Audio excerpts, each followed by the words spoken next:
तर या 10 वर्षांमध्ये अर्थक्रांतीची सध्याची वाटचाल काय आहे? की ज्येष्ठ नागरिक ही राष्ट्रीय संपत्ती आहे अच्छा. हे मान्य करणारा धोरणात्मक निर्णय घ्या. एक प्रेझेंटेशन झालं राष्ट्रपतींसमोर, त्यांना ते अतिशय आवडलं. त्या असं म्हणाल्या की मी ज्या एका मुद्द्याच्या शोधात होते तो मुद्दा मला तुमच्या प्रस्तावात सापडलेला, क्रमने दिला. बरोबर. तसा जर त्रास जगाने आपल्याला दिला नाही तर भारताचं भविष्य अतिशय उत्तम आहे. चायनामध्ये एखाद्या कारखान्यामध्ये MIDC बसवायची असेल तर तालुक्याचं गाव ते एका महिन्यामध्ये उठतं. इनडायरेक्ट टॅक्स जो असतो तो सर्वात अन्यायकारक असतो. इनडायरेक्ट टॅक्स म्हणजे कुठला? GST हा इनडायरेक्ट टॅक्स. इंग्रजांनी नोटा आणल्या कागदी आणि असं सांगितलं की तुम्ही कागदी नोटांना संपत्ती माना. अच्छा. हा, तिथे आपली सगळ्यात मोठी फसवणूक झालेली आहे. 6 तासांचीच ड्युटी असली पाहिजे, 8 तासाची असतं कामा नये, 10 तासाची असतं कामा नये, 12 तासाची अजिबात असतं कामा नये. मीडियाने विचार म्हणून पुढे असलं पाहिजे. हां, समाजाला फॉलो त्याने नाही केलं पाहिजे, बरोबर बरोबर. मीडियाला समाजाने फॉलो केलं पाहिजे. आणि भारतीय समाज, भारतीय माणूस हा मुळात अतिशय चांगला माणूस आहे, अतिशय सज्जन, अतिशय प्रामाणिक, अतिशय कष्टाळू. आपण जी बदनामी चालवली भारतीय माणसाची ती अतिशय निषेधार्ह आहे.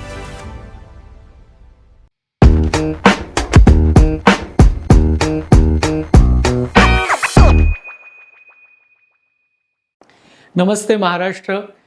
पुन्हा एकदा तुमचं महाराष्ट्र जागा हो या चॅनलवर स्वागत आहे. मागच्या 3 पॉडकास्टमध्ये तुम्ही जे आम्हाला भरभरून प्रेम दिलं, जे प्रतिसाद दिला त्याबद्दल खूप जास्त आभारी आहोत. तर आता आजचा जो पॉडकास्ट आहे, आजच्या पॉडकास्टमध्ये आमचे पाहुणे म्हणून आलेले आहेत यमाजी मालकर सर. यमाजी मालकर सरांचा परिचय जर द्यायचा तर ते सकाळ औरंगाबाद तसेच आत्ताचं छत्रपती संभाजीनगर आणि सकाळ पुण्याचे ते संपादक होते. आत्ता अर्थक्रांती प्रतिष्ठानचे ते ट्रस्टी आहेत आणि तसंच जलसंवाद साठी ते पाणी प्रश्नावरती पण काम करतायत. नमस्ते सर. नमस्कार. मला आजच्या या पॉडकास्टसाठी सगळ्यात पहिला प्रश्न तुम्हाला हा विचारायचा आहे की जेव्हा 2016ला डिमॉनिटायझेशन झालं होतं तर त्यावेळेस अर्थक्रांतीचं त्यामध्ये त्या डिसिजनमध्ये खूप मोठं योगदान होतं. पण त्यानंतर आता 2026 आलं, म्हणजे जवळपास 10 वर्ष झाली आहेत. तर या 10 वर्षांमध्ये अर्थक्रांतीची सध्याची वाटचाल काय आहे? हां, आता 10 वर्ष आपल्याला मोठी वाटतात, पण एखाद्या धोरणात्मक निर्णयासाठी ही 10 वर्ष फार छोटी आहेत. आता उदाहरणार्थ नोटबंदी किंवा नोटबंदी ज्याचा भाग आहे ते BTT म्हणजे बँक ट्रान्झॅक्शन टॅक्स हा एकमेव टॅक्स माणसाच्या आयुष्यामध्ये असावा, याच्यासाठी जे अर्थक्रांतीने प्रयत्न केले ते 1999 पासून. हो. हां, म्हणजे त्याला म्हटलं तर 17 वर्ष लागली. तसं आता अर्थक्रांती एक नवीन प्रस्ताव घेऊन चाललेली आहे. तो प्रस्ताव असा आहे की ज्येष्ठ नागरिक ही राष्ट्रीय संपत्ती आहे अच्छा. हे मान्य करणारा धोरणात्मक निर्णय घ्या. म्हणजे काय करा, म्हणजे ज्येष्ठ नागरिकांच्या प्रश्नांकडे जाणीवपूर्वक पाहावं लागेल आपल्याला, कारण त्यांची संख्या आज देशामध्ये 17 कोटी इतकी झालेली आहे. बापरे. तर 17 कोटी हा आकडा फार मोठा आहे हो हो. आणि तो सतत वाढत जाणार आहे आपल्या देशामध्ये. तर तेव्हा समूहासाठी म्हणजे आपल्या ज्येष्ठांसाठी आपल्याला काहीतरी निर्णय घ्यावे लागतील चांगले. बरोबर. त्यांचा आदर राखावा लागेल, त्यांचा मान सन्मान ठेवावा लागेल, कारण त्यांनी आयुष्यभर कष्ट केलेले आहेत, टॅक्स भरलेला आहे, नाही काहीतरी देशाला 1-2 मुलं दिलेली आहेत. हे सगळं लक्षात घेता त्यांच्यासाठी केंद्रामध्ये एक स्वतंत्र मंत्रालय स्थापन करावं. ज्यांना कुठलाही आर्थिक आधार नाही त्यांना एक विशिष्ट रक्कम दर महिन्याला द्यावी. अच्छा. आणि त्यांना जीवनाच्या सर्व क्षेत्रामध्ये मानाने त्यांचा वागवावं, अशा प्रकारचा एक सविस्तर प्रस्ताव आहे. बरं.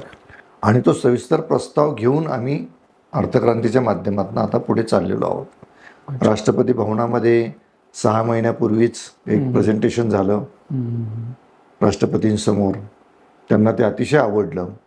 त्या असं म्हणाल्या की मी ज्या एका मुद्द्याच्या शोधात होते तो मुद्दा मला तुमच्या प्रस्तावात सापडलेला आहे. अरे वा. आणि मी सरकारकडे याचा फॉलोअप करणार आहे. तर सांगण्याचा मुद्दा असा की 10 वर्ष ही जरी झालेली असली तरी एका मोठ्या धोरणात्मक बदलासाठीचा प्रयत्न अर्थक्रांतीचा अजूनही सुरू आहे. बॅकएंडला काम चालू आहे. चालू आहे. ओके. चालू. बरं, हा जो प्रस्ताव आहे असं कुठल्या दुसऱ्या देशामध्ये हे इम्प्लिमेंट झालेलं म्हणजे कुठला देश हे यूज करतं ही पॉलिसी? दुसऱ्या देशांचा विचार भारताच्या संदर्भामध्ये करता येत नाही. अच्छा. याचं कारण असं की युरोपसारख्या देशांमध्ये तुम्ही नोकऱ्या करताना, व्यवसाय करताना टॅक्सचं प्रमाण एवढं प्रचंड आहे की ते टॅक्स सरकार जमा करून घेतं आणि तुमच्या म्हातारपणाची काळजी घेतं. अच्छा. म्हणजे बराच निधी तो त्या कारणासाठी वापरतात. एवढंच नाही तर युरोपमधली तरुण पिढी आणि युरोपमधली ज्येष्ठ नागरिकांची पिढी याच्यामध्ये मोठा संघर्ष आहे त्याच्यावरनं. कारण तरुणांना असं वाटतं की आमच्याकडनं तुम्ही इतकं प्रचंड टॅक्स घेता आणि ज्येष्ठांसाठी खर्च करता, असं त्यांचा समज झालेला आहे. वास्तविक गोष्ट अशी आहे की ते जेव्हा ज्येष्ठ होतील तेव्हाच त्यांना त्याचं महत्त्व कळेल. त्यामुळे भारतातल्या ज्येष्ठ नागरिकांसाठी वेगळं धोरण हवं असं आपण जे म्हणतो ते भारतीय परिस्थितीनुसार म्हणतो. हा एक भाग आहे. आणि दुसरा भाग असा आहे की वृद्धांची संख्या जगभर वाढत चाललेली आहे. त्यामुळे हे भारतीय मॉडेल त्या त्या देशाच्या परिस्थितीनुसार जगभर वापरलं जावं असंही आमचं म्हणणं आहे. मध्ये मी एक बातमी ऐकल्याचं मला आठवतंय की जे मुलं आहेत तर कोर्टाने काहीतरी मुलांना हे कंपल्सरी केलं होतं की तुम्ही तुमच्या आईवडिलांना सांभाळायचंच. बरोबर झालं होतं. तर हे म्हणजे मग जे मुलं आपल्या आईवडिलांना सांभाळतायत त्या आईवडिलांना पण हे बेनिफिट्स मिळणार आहेत का? हे फक्त त्यांच्यासाठी आहे की ज्यांना कोणी सांभाळणार नाही, याचा अगदी साधा सरळ नियम असणार आहे की ज्या ज्येष्ठ नागरिकाला, महिला किंवा पुरुष, 10,000पेक्षा कमी त्याची उत्पन्न आहे, महिन्याला उत्पन्न आहे, अच्छा, त्या नागरिकाला हे मिळेल. ओके. म्हणजे एखादा टॅक्स भरणारा असेल, म्हणजे त्याचं उत्पन्न 7 लाखाच्या वर असेल तर त्याला नाही मिळणार. अच्छा. कारण त्याला गरजच नाहीये. गरज नाही. पण ज्याला गरज आहे, सगळ्यात महत्वाचं म्हणजे हे आर्थिक मॉडेल आहे, हे फायनान्स मॉडेल आहे, हे दयाबुद्धीचं मॉडेल नाही. अर्थक्रांती असं म्हणते की 17 कोटी ज्येष्ठ नागरिकांना तुम्ही कन्झम्पशनच्या सायकलमधून एकदम बाहेरच फेकून देता. 17 कोटी नागरिक जर कन्झम्पशनमध्ये नसतील अर्थव्यवस्थेमध्ये तर त्याचा अर्थव्यवस्थेच्या विकासासाठी उपयोग होणार नाही. तर त्यांना कन्झम्पशन मॉडेलमध्ये आणा, म्हणजे देशाची अर्थव्यवस्था सतत चालत राहील. ओके. कारण कन्झम्पशन मॉडेल हे कुठल्याही देशाच्या अर्थव्यवस्थेत पुढे जाण्यासाठी अत्यंत आवश्यक असतं. बरोबर. आता अमेरिकेला आपण चांगलं मॉडेल म्हणजे कन्झम्पशन मॉडेल का म्हणतो चांगलं? कारण तिथे कन्झम्पशन प्रचंड आहे, भारताच्या कितीतरी पट कन्झम्पशन आहे. म्हणून अमेरिकेतल्या घटना घडामोडींकडे जगाचं लक्ष असतं. मग आपल्याकडे का नसतं? कारण आपल्याकडे कन्झम्पशनच तुलनेने कमी आहे. आता ते जास्त असावं का कमी असावं हा मोठा विषय आहे. पण ज्या अर्थव्यवस्था जगामध्ये आज लक्ष वेधून घेतात त्या सगळ्या अर्थव्यवस्थेमध्ये कन्झम्पशन हे जास्त आहे. अच्छा. त्याचे पर्यावरणावर काय परिणाम होतात हा आता आपला विषय नाही, तो विषय वेगळा आहे. बरोबर. पण कन्झम्पशन हे असलं पाहिजे आणि प्रत्येक माणसी ते विशिष्ट असलं पाहिजे, याच्याविषयी कुठल्याही अर्थशास्त्रामध्ये दुमत असण्याचं कारण नाही. त्यामुळे हे फायनान्सचं मॉडेल आहे की 17 कोटी, आता आपण तर म्हणतो वृद्धांचा सन्मान केला पाहिजे, ज्येष्ठांचा सन्मान केला पाहिजे, मग व्यवहारामध्ये ते कुठे आहे? एखाद्या रिक्षावाल्याने आणि पानटपरी चालवणाऱ्या माणसाचा नेमका दोष काय की त्याला उत्तरायुष्यामध्ये आदराने वागवलंच जात नाही? हा काय प्रकार आहे? बरोबर. तर त्याच्यासाठी हे मॉडेल म्हणून आपण त्याचा विचार करतो. अच्छा. आता हे थोडं जास्त अजून प्रेक्षकांनाही समजावं म्हणून आणि माझी पण एक शंका म्हणून मी प्रश्न विचारतो की जपानमध्ये जे ओकिनावा शहर आहे ते यासाठी ओळखलं जातं की इथे सगळ्यात जास्त जगतात ज्येष्ठ नागरिक जे आहेत, अगदी 100 वर्षाच्या वर जातात असते. आणि त्यासाठी त्यांची ही एक सिस्टीम आहे की अगदी ते शेवटपर्यंत ते काम करत राहतात, काही ना काहीतरी त्यांची युटिलिटी व्हॅल्यू, त्यांची उपयुक्तता ते जपून ठेवतात. अगदी बरोबर. तर आपल्याकडे या धोरणासोबत ज्येष्ठ नागरिकांचा जर आपण त्यांना एक ट्रेजर म्हणून समजतोय बरोबर तर त्याचा आपण उपयोग पण कसा करून घेता येईल. म्हणजे त्या ज्येष्ठ नागरिकांना त्यांच्या स्किल सेटनुसार काय कामं आपल्याला मिळवून देता येतील, हो. त्यांना त्यांची युटिलिटी व्हॅल्यू कशी जपता येईल, तर हे पण त्यामध्ये ऍड करता येऊ शकतं का? त्यात आहे ना, अंतर्भूत आहे ते. अच्छा. की त्यांचा जो प्रचंड अनुभव आहे आयुष्यभराचा, त्या अनुभवाच्या आधारित किंवा त्यांना जे जमतं ते, त्यांचे जे स्किल सेट असेल ते, त्या आधारावर त्यांना क्रियाशील ठेवता येईल, हे अंतर्भूत आहे त्याच्यामध्ये. पण भारताचा प्रश्न थोडा वेगळा आहे, हा आपण लक्षात घेतला पाहिजे. की तरुणांना जिथे काम नाही, तरुणांनाच आपण काम देऊ शकत नाही, तिथे ज्येष्ठांना काम द्या असं म्हणणं हे थोडं विसंगती आहे. म्हणजे कुठल्याही इतर देशाचं उदाहरण हे भारताला लागू होऊ शकत नाही. कारण युरोप सारख्या देशामध्ये, जपान सारख्या देशांमध्ये लोकसंख्या कमी होत नाहीये, लोकसंख्या वाढत नाहीये, लोकसंख्या सातत्याने कमी होते आहे आणि तेथे तो चिंतेचा विषय आहे. आपल्याकडे नेमकं उलट आहे, आपली लोकसंख्या सातत्याने वाढते आहे, तो आपला चिंतेचा विषय आहे. अर्थात आपली लोकसंख्या सातत्याने वाढते आहे हा सुद्धा भ्रम आहे सध्या. याचं कारण आपला जनन दर जो आहे तो वेगाने आता कमी होतो आहे. जो 1951 साली 5.5 होता तो आता 1.5 ते 2 झालेला आहे. म्हणजे 1951 साली एका घरामध्ये 5.5 मुलांचा जन्म होत होता, तो आज 1.5 ते 2 मुलांचा जन्म होतो. त्यामुळे त्याच्याविषयी चिंता करण्याचं आता कारण नाहीये. आता लोकसंख्या गणिती पद्धतीने वाढणार नाही, आता ती एका विशिष्ट गतीने वाढेल, जी चिंतादायक परिस्थिती नाही. त्यामुळे इतर देशाचं उदाहरण आपल्या देशाला कुठलंही उदाहरण हे लागू होत नाही. हे आपण लक्षात घेतलं पाहिजे. मग भारतासाठी जर विचारायचं तर भारताचे पुढचे 10-15 वर्षाचं जे काही एक आर्थिक भविष्य, इकॉनॉमिकल आपण जर फ्युचर पाहिलं तर त्याला तुम्ही कसं बघता? पुढचे 10-15 वर्ष कसे असतील? त्याच्यामध्ये फक्त जगाने जर आपल्याला त्रास दिला नाही, म्हणजे आता जसा ट्रम्पने दिला, बरोबर, तसा जर त्रास जगाने आपल्याला दिला नाही तर भारताचं भविष्य अतिशय उत्तम आहे. म्हणजे पुढची 15-20 वर्ष ही भारतासाठी न भूतो न भविष्यती अशा प्रकारच्या ग्रोथची असतील.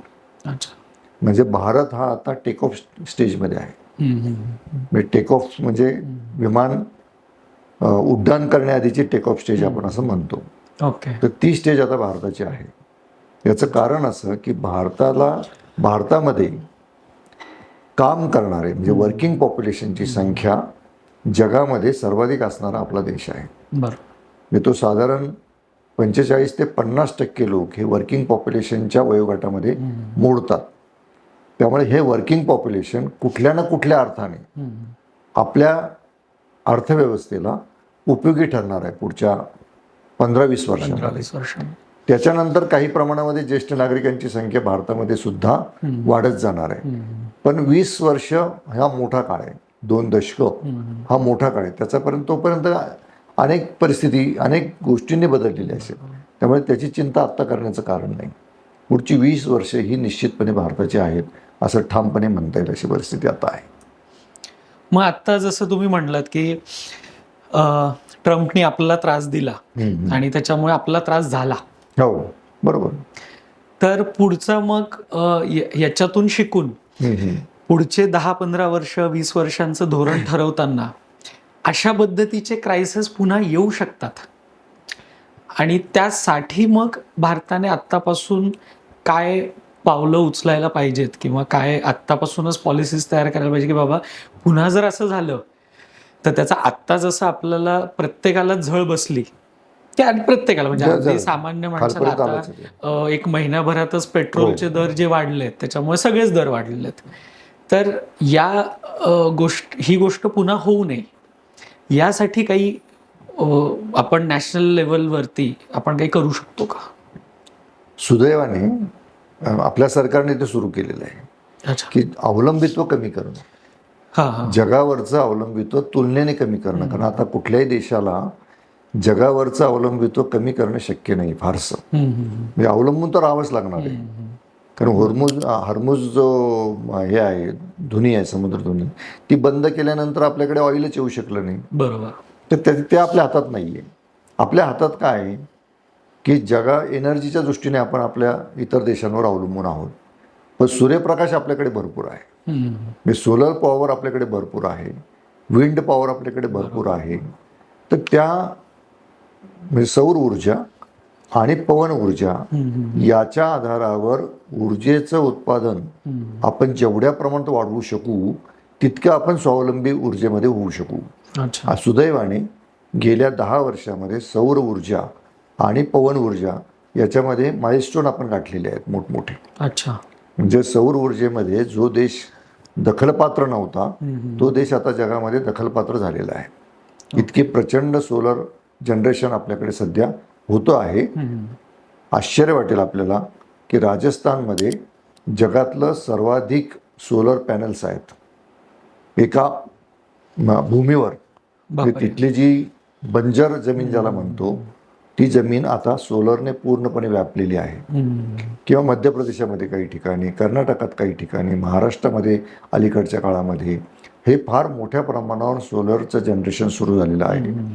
आणि त्याचा आपल्याला अतिशय चांगला उपयोग पुढच्या काळामध्ये होणार आहे. आणि हे आता वाढत जाणार आहे, कमी होणार नाही आहे. हे प्रचंड वेगाने वाढत जाणार आहे. कारण त्याचं जे इन्फ्रास्ट्रक्चर आहे हे इन्फ्रास्ट्रक्चर आत्ता वेगाने त्याची बांधणी चालू आहे आणि सरकारही त्याला प्रोत्साहन देत आहे. ओके. हां, तर ते लक्षात घेता जास्तीत जास्त उत्पादन आपल्या देशामध्ये होणं. आता आपण ॲपलमध्ये निर्यातीमध्ये फार पुढे गेलेलो आहोत. ॲपल फोनची निर्यात भारतामध्ये आता चायनानंतर सर्वाधिक होते, सगळ्यात जास्त. तर हे जी गोष्ट आहे या प्रकारची म्हणजे अशी शेकडो उदाहरण मी देऊ शकेल. पण मला असं वाटतं की आपल्या तो धोका लक्षात आलेला आहे आणि आपण जास्तीत जास्त मेड इन इंडियावर जे आपण म्हणतो, मेड इंडियन म्हणण्यापेक्षा भारतामध्ये उत्पादन वाढवण्यासाठी गेले काही वर्ष जी धोरणं राबवली गेलेली आहेत त्याला काही चांगल्या फळं मिळत आहेत. आणि निर्यातीमध्ये पुन्हा एक माइलस्टोन आपण गाठलेला आहे की निर्यातही आपण फार वेगाने सध्या वाढवतो आहोत. फक्त मधल्या काळामध्ये म्हणजे अमेरिकेने जी अनिश्चितता निर्माण केली जगामध्ये त्या पार्श्वभूमीवर थोडा सेटबॅक आपल्याला बसलेला आहे. मला असं वाटतं की आता तो करारही होऊ घातलेला आहे अमेरिकेशी, युद्धही संपत आलेलं आहे. हे सगळं लक्षात घेता दिवाळीनंतर कदाचित त्याचे परिणाम, अतिशय चांगले परिणाम आपल्याला पाहायला मिळतील. पण जेव्हा आपण मेक इन इंडिया म्हणतो मॅन्युफॅक्चरिंग रिलेटेड आपण ट्राय करतोय की भारतामध्ये सगळं तयार व्हावं. पण आपण जर हेच चायनाशी कम्पेअर केलं तर चायनाचं मॅन्युफॅक्चरिंग इंडस्ट्री जेवढी वेगाने वाढते तेवढ्या वेगानं भारतामध्ये मॅन्युफॅक्चरिंग त्या पटीने वाढत नाही. म्हणजे इथे सगळं IT रिलेटेडच भारतामध्ये जास्त कंपनीज पण येतात किंवा ते चालतं. पण मॅन्युफॅक्चरिंग झालं, ॲटोमोबाईल सेक्टर झालं किंवा बाकी अगदी भारतातले जे मोबाईल कंपनीज पण होत्या ते भारतामध्ये पण कम्पीट नाही करू शकल्या. हा, पण म्हणजे त्याचे काही कारण आहेत. एक तर पहिली गोष्ट अशी की चीनशी कम्पेअर करणं हे चुकीचं आहे, सपशेल चुकीचं आहे. अच्छा. कारण चीन आणि भारत याच्यामध्ये जमीन आसमानाचा फरक आहे. पहिली सगळ्यात महत्त्वाची गोष्ट म्हणजे आपण ज्या प्रकारची किंमत प्रोडक्शन या अर्थाने किंवा आर्थिक धोरण या अर्थाने लोकशाहीची मोजतो आहोत ती आपल्या लोकशाहीच्या संरक्षणार्थ मोजतो आहोत. ओके. चीनमध्ये लोकशाही नाही त्या अर्थाने. चायनामध्ये एखाद्या कारखान्या म्हणजे MIDC बसवायची असेल तर तालुक्याचं गाव ते एका महिन्यामध्ये उठवतात. एका महिन्यामध्ये तालुक्याचं गाव एखादं उठवून ते दुसरीकडे नेऊन ठेवतात. ओके. तर तिथे तुम्ही काही तुम्हाला से नाही तिथे काही.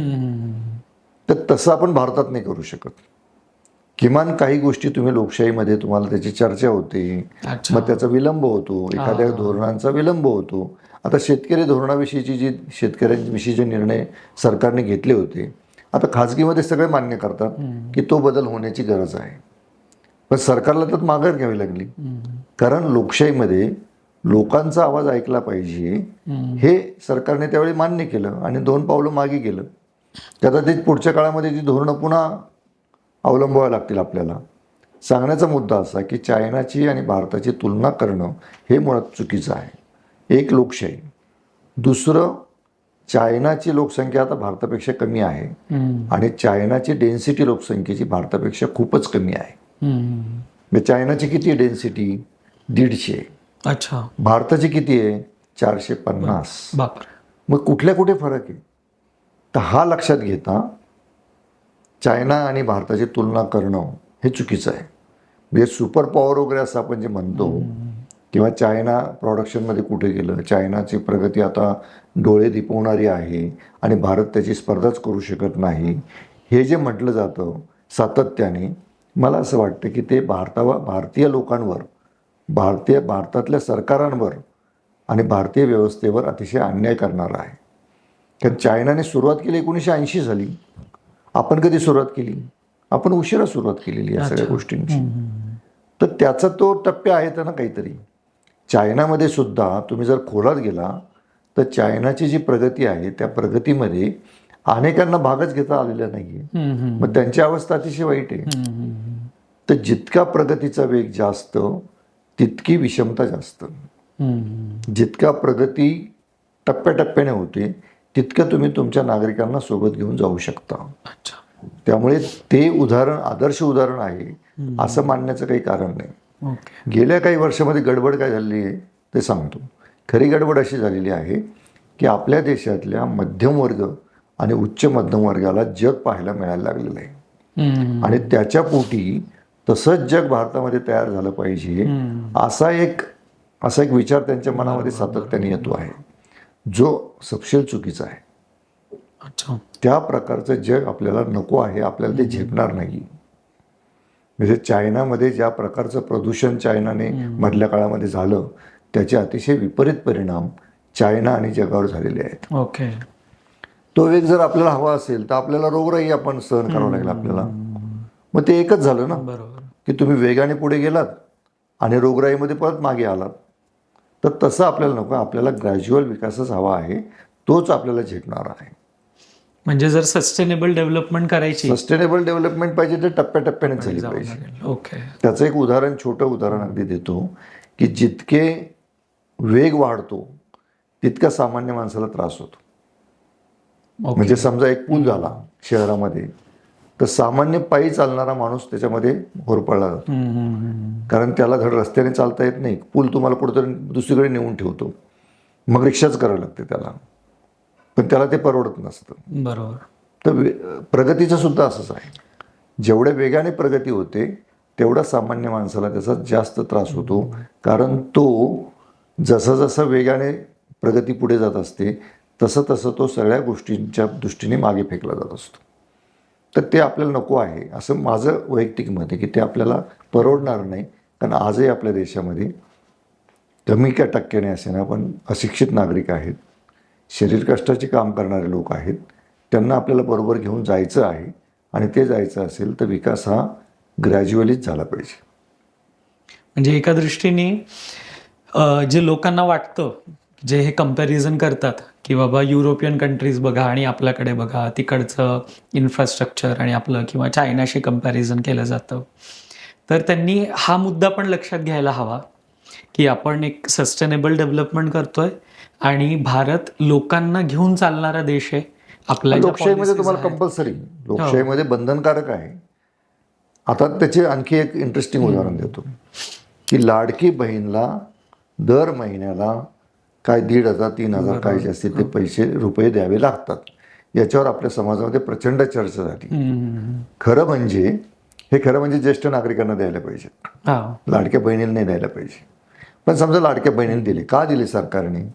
याचं कारण खेड्यापाड्यामध्ये ज्या बहिणींना पैसा नाही म्हणून बोलण्याची काही मुभाच नाही आहे त्या बहिणींना या पैशाने आवाज दिला.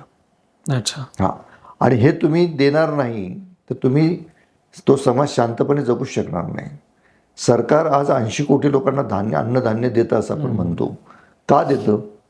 याचं कारण त्या सगळ्या नागरिकांना, आपल्या भारतीय नागरिकांना सोबत घेतल्याशिवाय तुम्ही आर्थिक धोरणं वेगाने बदलू शकत नाही. त्यामुळे त्यांना ते दिलंच पाहिजे, त्याच्यापेक्षा जास्त दिलं पाहिजे खरं म्हणजे. कारण विषमतेमध्ये विषमतेमध्ये खालच्या समाजाला तुम्ही कुठल्याही मार्गाने द्या, आणि ते कुठे भारतामध्ये दिलं जात नाही फक्त, अशी गोष्ट अमेरिकेमध्ये सुद्धा दिल्या जातात. ज्यांना रोजगार नाही त्या अमेरिकेमध्ये त्या सगळ्या तरुणांना डोल दिला जातो. विशिष्ट $1,000 दर महिन्याला दिले जातात. मग अमेरिकेसारख्या प्रगत देशामध्ये चालतं आणि भारतामध्ये चालत नाही असं आपण म्हणू शकत नाही. हे दिलंच पाहिजे, आणखी दिलं पाहिजे. मग आता लोकांना काय, मध्यम वर्गाला आणि उच्च मध्यम वर्गाला आरोप करायला काय लागतं की ते लोक सगळे दारूमध्येच खर्च करतात, मग ते पैसे, मग ते कामच करत नाहीत, मग आम्हाला शेतीमध्ये आणि शहरामध्ये काम करायला माणसंच मिळत नाही. हे खोटं आहे सगळं. याचं कारण त्या बाईला किंवा त्या ज्येष्ठ नागरिकाला, त्यालाही आयुष्यामध्ये काहीतरी करायची इच्छा असते. काहीतरी 4-2% लोक त्याचा गैरवापर करतात आणि त्याचं खापर तुम्ही अख्ख्या समाजावर फोडता. हे चुकीचं आहे. 4-2% सगळ्या समाजामध्ये असे असतात, सगळ्या वर्गामध्ये असतात. फक्त बोट ठेवताना ज्याला बोलण्याचा, ज्याला आवाज नाही त्याच्याविषयी जास्त बोललं जातं. ते चुकीचं आहे. त्यामुळे हे द्यावंच लागणार, याच्या पुढेही द्यावंच लागणार. त्याच्याविषयी दुमत असू शकत नाही. जर प्रगती करायची असेल तर मागे राहिलेल्या समाजाला तुम्हाला बरोबर घेऊन जावंच लागणार. पण आता हा जो 80 कोटी आकडा आहे तो खरंच बरोबर आहे का, म्हणजे तो फक्त एक वाढवून सांगितलेला आकडा आहे? कारण 80 कोटी म्हणजे काय म्हणतात ते, की 25 कोटी समजा फॅमिली आहेत, तर 25 कोटी फॅमिली गृहीत धरून तो दिला जातो. तर आपण असं म्हणू की 80, म्हणजे आकडा हा आपला विषय नाही.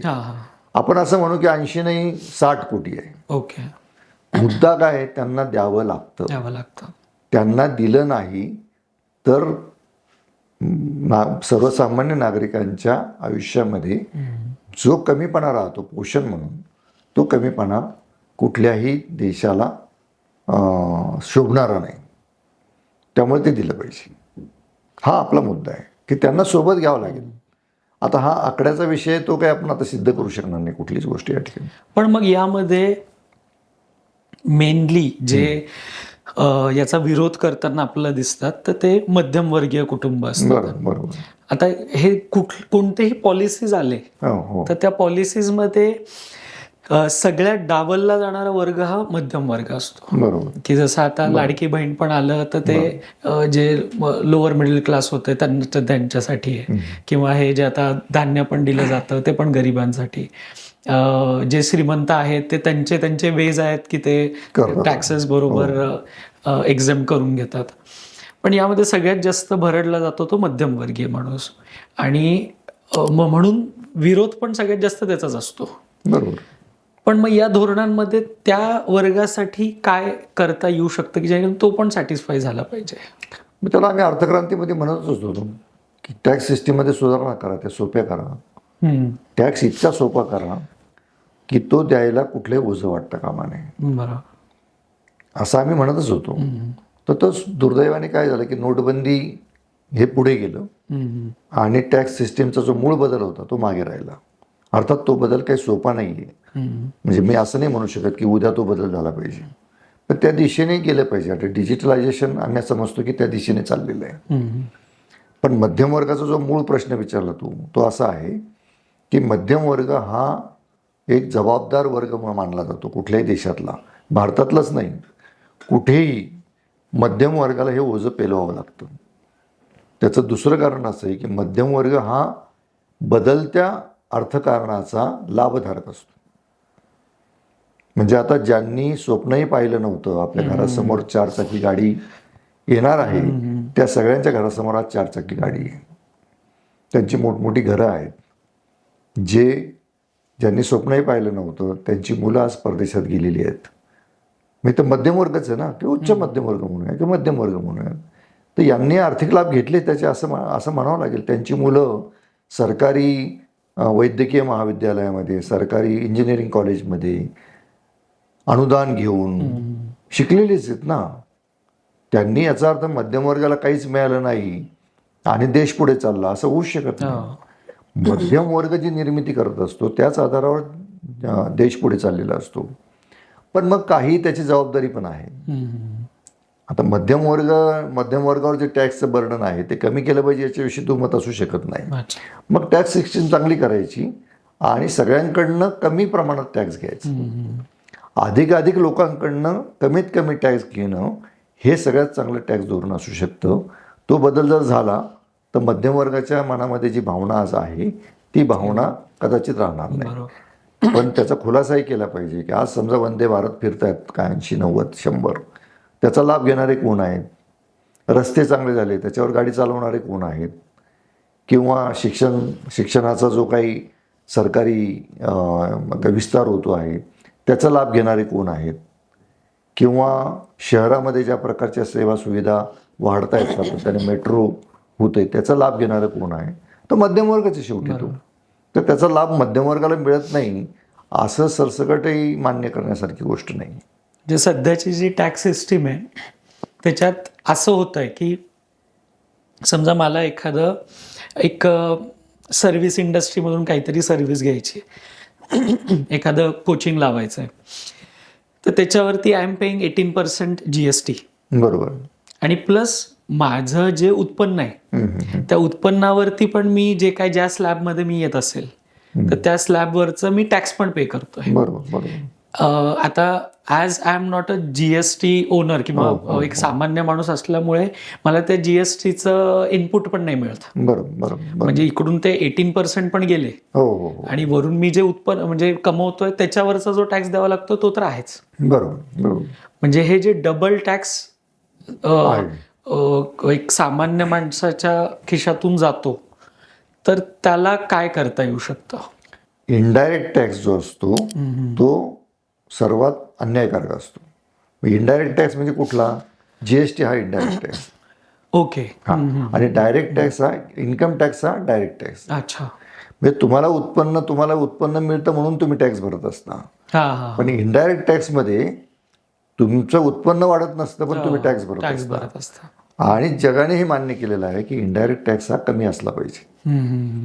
पण म्हणून मी म्हटलं की टॅक्स सिस्टीममध्ये सुधारणा करणं हे आपलं पहिलं प्राधान्य पाहिजे. ज्याच्यामध्ये म्हणजे या प्रकारच्या टॅक्स सिस्टीममुळे विषमता वाढते आणि ज्याच्याकडे आधीच कमी उत्पन्न आहे त्याला इनडायरेक्ट टॅक्समधनं सारखा तो टॅक्स भरत असतो, त्याला लक्षातही येत नाही. बरोबर. प्लस त्याला असं ऐकावं लागतं की तू इन्कम टॅक्स भरत नाहीस. इन्कम टॅक्स भरणारे असं म्हणतात की आम्ही टॅक्स भरतो. बरोबर. वास्तविक आपल्या देशामध्ये आणि कुठेही इनडायरेक्ट टॅक्स भरणारा जो भिकारी असतो तो चहा आणि बिस्किट घेतो त्यावेळी इनडायरेक्ट टॅक्स भरत असतो. त्यामुळे डायरेक्ट टॅक्स भरणाऱ्यांनी असं म्हणता कामा नये की आम्हीच टॅक्स भरतो. हे चुकीचं आहे. हा समजच चुकीचा आहे. इनडायरेक्ट टॅक्स हा अतिशय व्यापक प्रमाणामध्ये वसूल केला जातो. म्हणजे इनडायरेक्ट टॅक्स सांगितलं पाहिजे. आता ती टॅक्स सिस्टीम परफेक्ट नसल्यामुळे हे सगळे गोंधळ आता होत आहेत आणि सिस्टीम कधी अशी आली पाहिजे की डायरेक्ट टॅक्स हा सर्वाधिक असला पाहिजे आणि इनडायरेक्ट टॅक्स हा कमी असला पाहिजे. आता GSTमध्ये काय झालं, योगायोगाने आणखी एक चांगली गोष्ट झालेली याच्यामध्ये की GST म्हणजे इनडायरेक्ट टॅक्स भरणाऱ्यांची संख्या GST पूर्वी 50 लाख होती. अच्छा. आता ती 1 कोटीपेक्षा जास्त आहे. ओके. म्हणजे तेवढे लोक जास्त टॅक्स भरायला लागलेले आहेत. ही चांगली गोष्ट आहे. म्हणजे केव्हाही टॅक्स भरणारे, आता आम्ही अर्थक्रांतीमध्ये असं म्हणतो की टॅक्स कसा असला पाहिजे आणि आम्ही त्याच्यासाठी आर्य चाणक्याचं उदाहरण घेतो. आर्य चाणक्याने असं म्हटलं होतं की अशा पद्धतीने टॅक्स घेतला पाहिजे जसं एक मधमाशी फुलावर बसते आणि ती परागकण जमा करते आणि तिच्या माध्यमाने परागीकरण होतो आणि त्यातनं उत्पन्न वाढतं, तसा टॅक्स असला पाहिजे.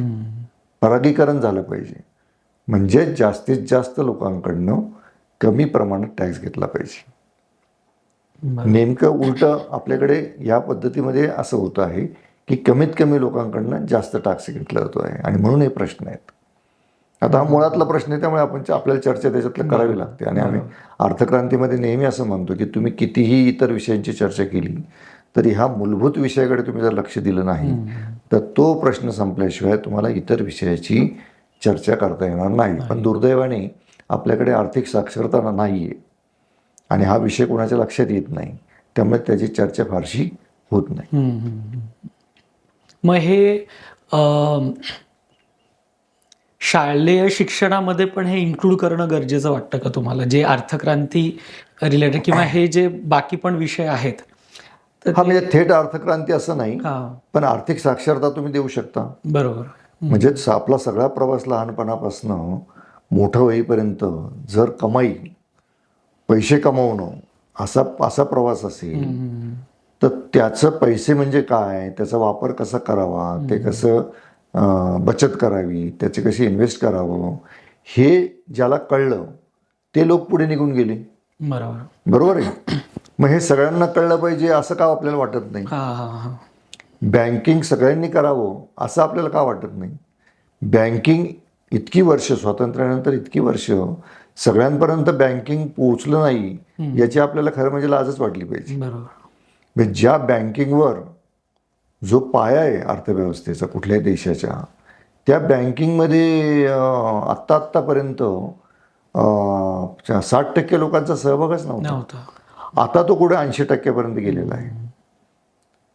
आणि आणखी एक याच्यात एक मार्मिक हे आहे की जे देश पुढे गेलेले आहेत, त्यांनी विकास साधलेला आहे जगामध्ये, ते सगळे बँकिंग करणारे देश आहेत. म्हणजे ज्या देशांमध्ये 90% किंवा 95% जास्त बँकिंग आहे ते विकसित देश आहेत. आणि ज्या देशांमध्ये 70-60% कमी बँकिंग आहे ते अविकसित देश आहेत. पण आता यामध्ये जसं आपण भारतात बघतो की आता डिजिटलायझेशन खूप जास्त वाढलं. बरोबर. म्हणजे अगदी खेड्यापाड्यात जरी तुम्ही गेलात तर तुम्ही UPI पेमेंट करू शकताय, त्यांच्याकडे स्कॅनर आहे. अगदी भाजी मंडईत जरी गेलो आपण तर ते मामा काय अगदी भाजीपाला विकायला बसलेले असतात, पण त्यांच्याकडे पण समोर स्कॅनर ठेवलेलं असतं. हे डिजिटलायझेशन झालं, पण त्यासोबत आपण हे बघतोय की डिजिटली जे लोक तेवढे म्हणजे साक्षर नाही आहेत, तर ते फसवले पण खूप जातात. जे सायबर क्राईम्स होत आहे, डिजिटली त्यांना अकाउंटमधून पैसे निघून गेले वगैरे, असे भरपूर म्हणजे लाखो करोडोनी ते स्कॅम्स होत आहेत. तर तो एक साईड इफेक्ट पण त्याचा आहे. तर मला असं वाटतंय की आधी साक्षरता न देता डायरेक्ट डिजिटलायझेशन इम्प्लिमेंट करणं हे कुठेतरी चुकलंय का? नाही, तर चुकलेलं नाही आहे. कुठलीही गोष्ट, नवीन जी गोष्ट येते ती असं सगळ्यांना शिकवली आणि मग ती आली असं कधीही झालेलं नाही जगामध्ये. ओके. हां, आता AI आलं समजा, तर AI काय सगळ्यांना शिकवून AI येणार नाही, आपल्या हातात नाही येते. आता त्याचं सगळ्यात मोठं उदाहरण मी देतो. समजा फोन आले, तर फोन काय शिकवत बसलं नाही कोणी, फोन आपण स्वीकारले. डिजिटलायझेशनचं सुद्धा तसंच आहे. कारण खरं म्हणजे असं आहे की आर्थिक साक्षरता हा फार मुळातला विषय आहे. तो आधीपासूनच आपल्या करिक्युलममध्ये असायला पाहिजे. शालेय आणि महाविद्यालयीन जीवनामध्ये तो असायला पाहिजे होता. आता इथे गडबड काय झालेली, फसवणुकीचा मुद्दा तो उपस्थित केला, त्याचं मी उदाहरण देतो की ज्यावेळी 5 लाख व्यवहार होतात, तर 5 लाख व्यवहार सुरळीत पार पडले अशी बातमी होत नाही. अच्छा. बातमी होते एका व्यवहारामध्ये फसवणूक झाली ही बातमी होते. त्यामुळे आपला समज असा झालेला आहे की डिजिटलायझेशनमुळे फसवणूक वाढलेली आहे. ते तसं नाही आहे. हा पहिला मुद्दा. दुसरी गोष्ट अशी की आता ज्या पैशावर आपलं सगळ्यांचं लक्ष आहे, त्या पैशाविषयी जागरूकता निर्माण करणं किंवा स्वतः शिकून घेणं ही जबाबदारी ज्याची त्यांनी खरं म्हणजे स्वीकारली पाहिजे. त्याचं सगळ्यात मोठं उदाहरण मी सांगतो की आपल्या देशामध्ये बँकांमध्ये जो पैसा पडू नये, वारस नसलेला, त्याचा कोणीही दावा करत नाही की हा माझा आहे. तो किती माहिती आहे, 35,000 कोटी रुपये रिझर्व्ह बँकेकडे पडून आहेत. 35,000 कोटी रुपये रिझर्व्ह बँकेकडे पडून आहेत, जे माझे आहेत असं म्हणायला कोणी पुढे येत नाही.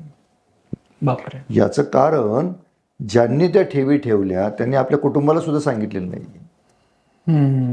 आणि मग ते गेले, त्यांचं निधन झालं आणि त्यांनी कोणालाच सांगितलं नाही, कोणाला माहितीही नाही आहे.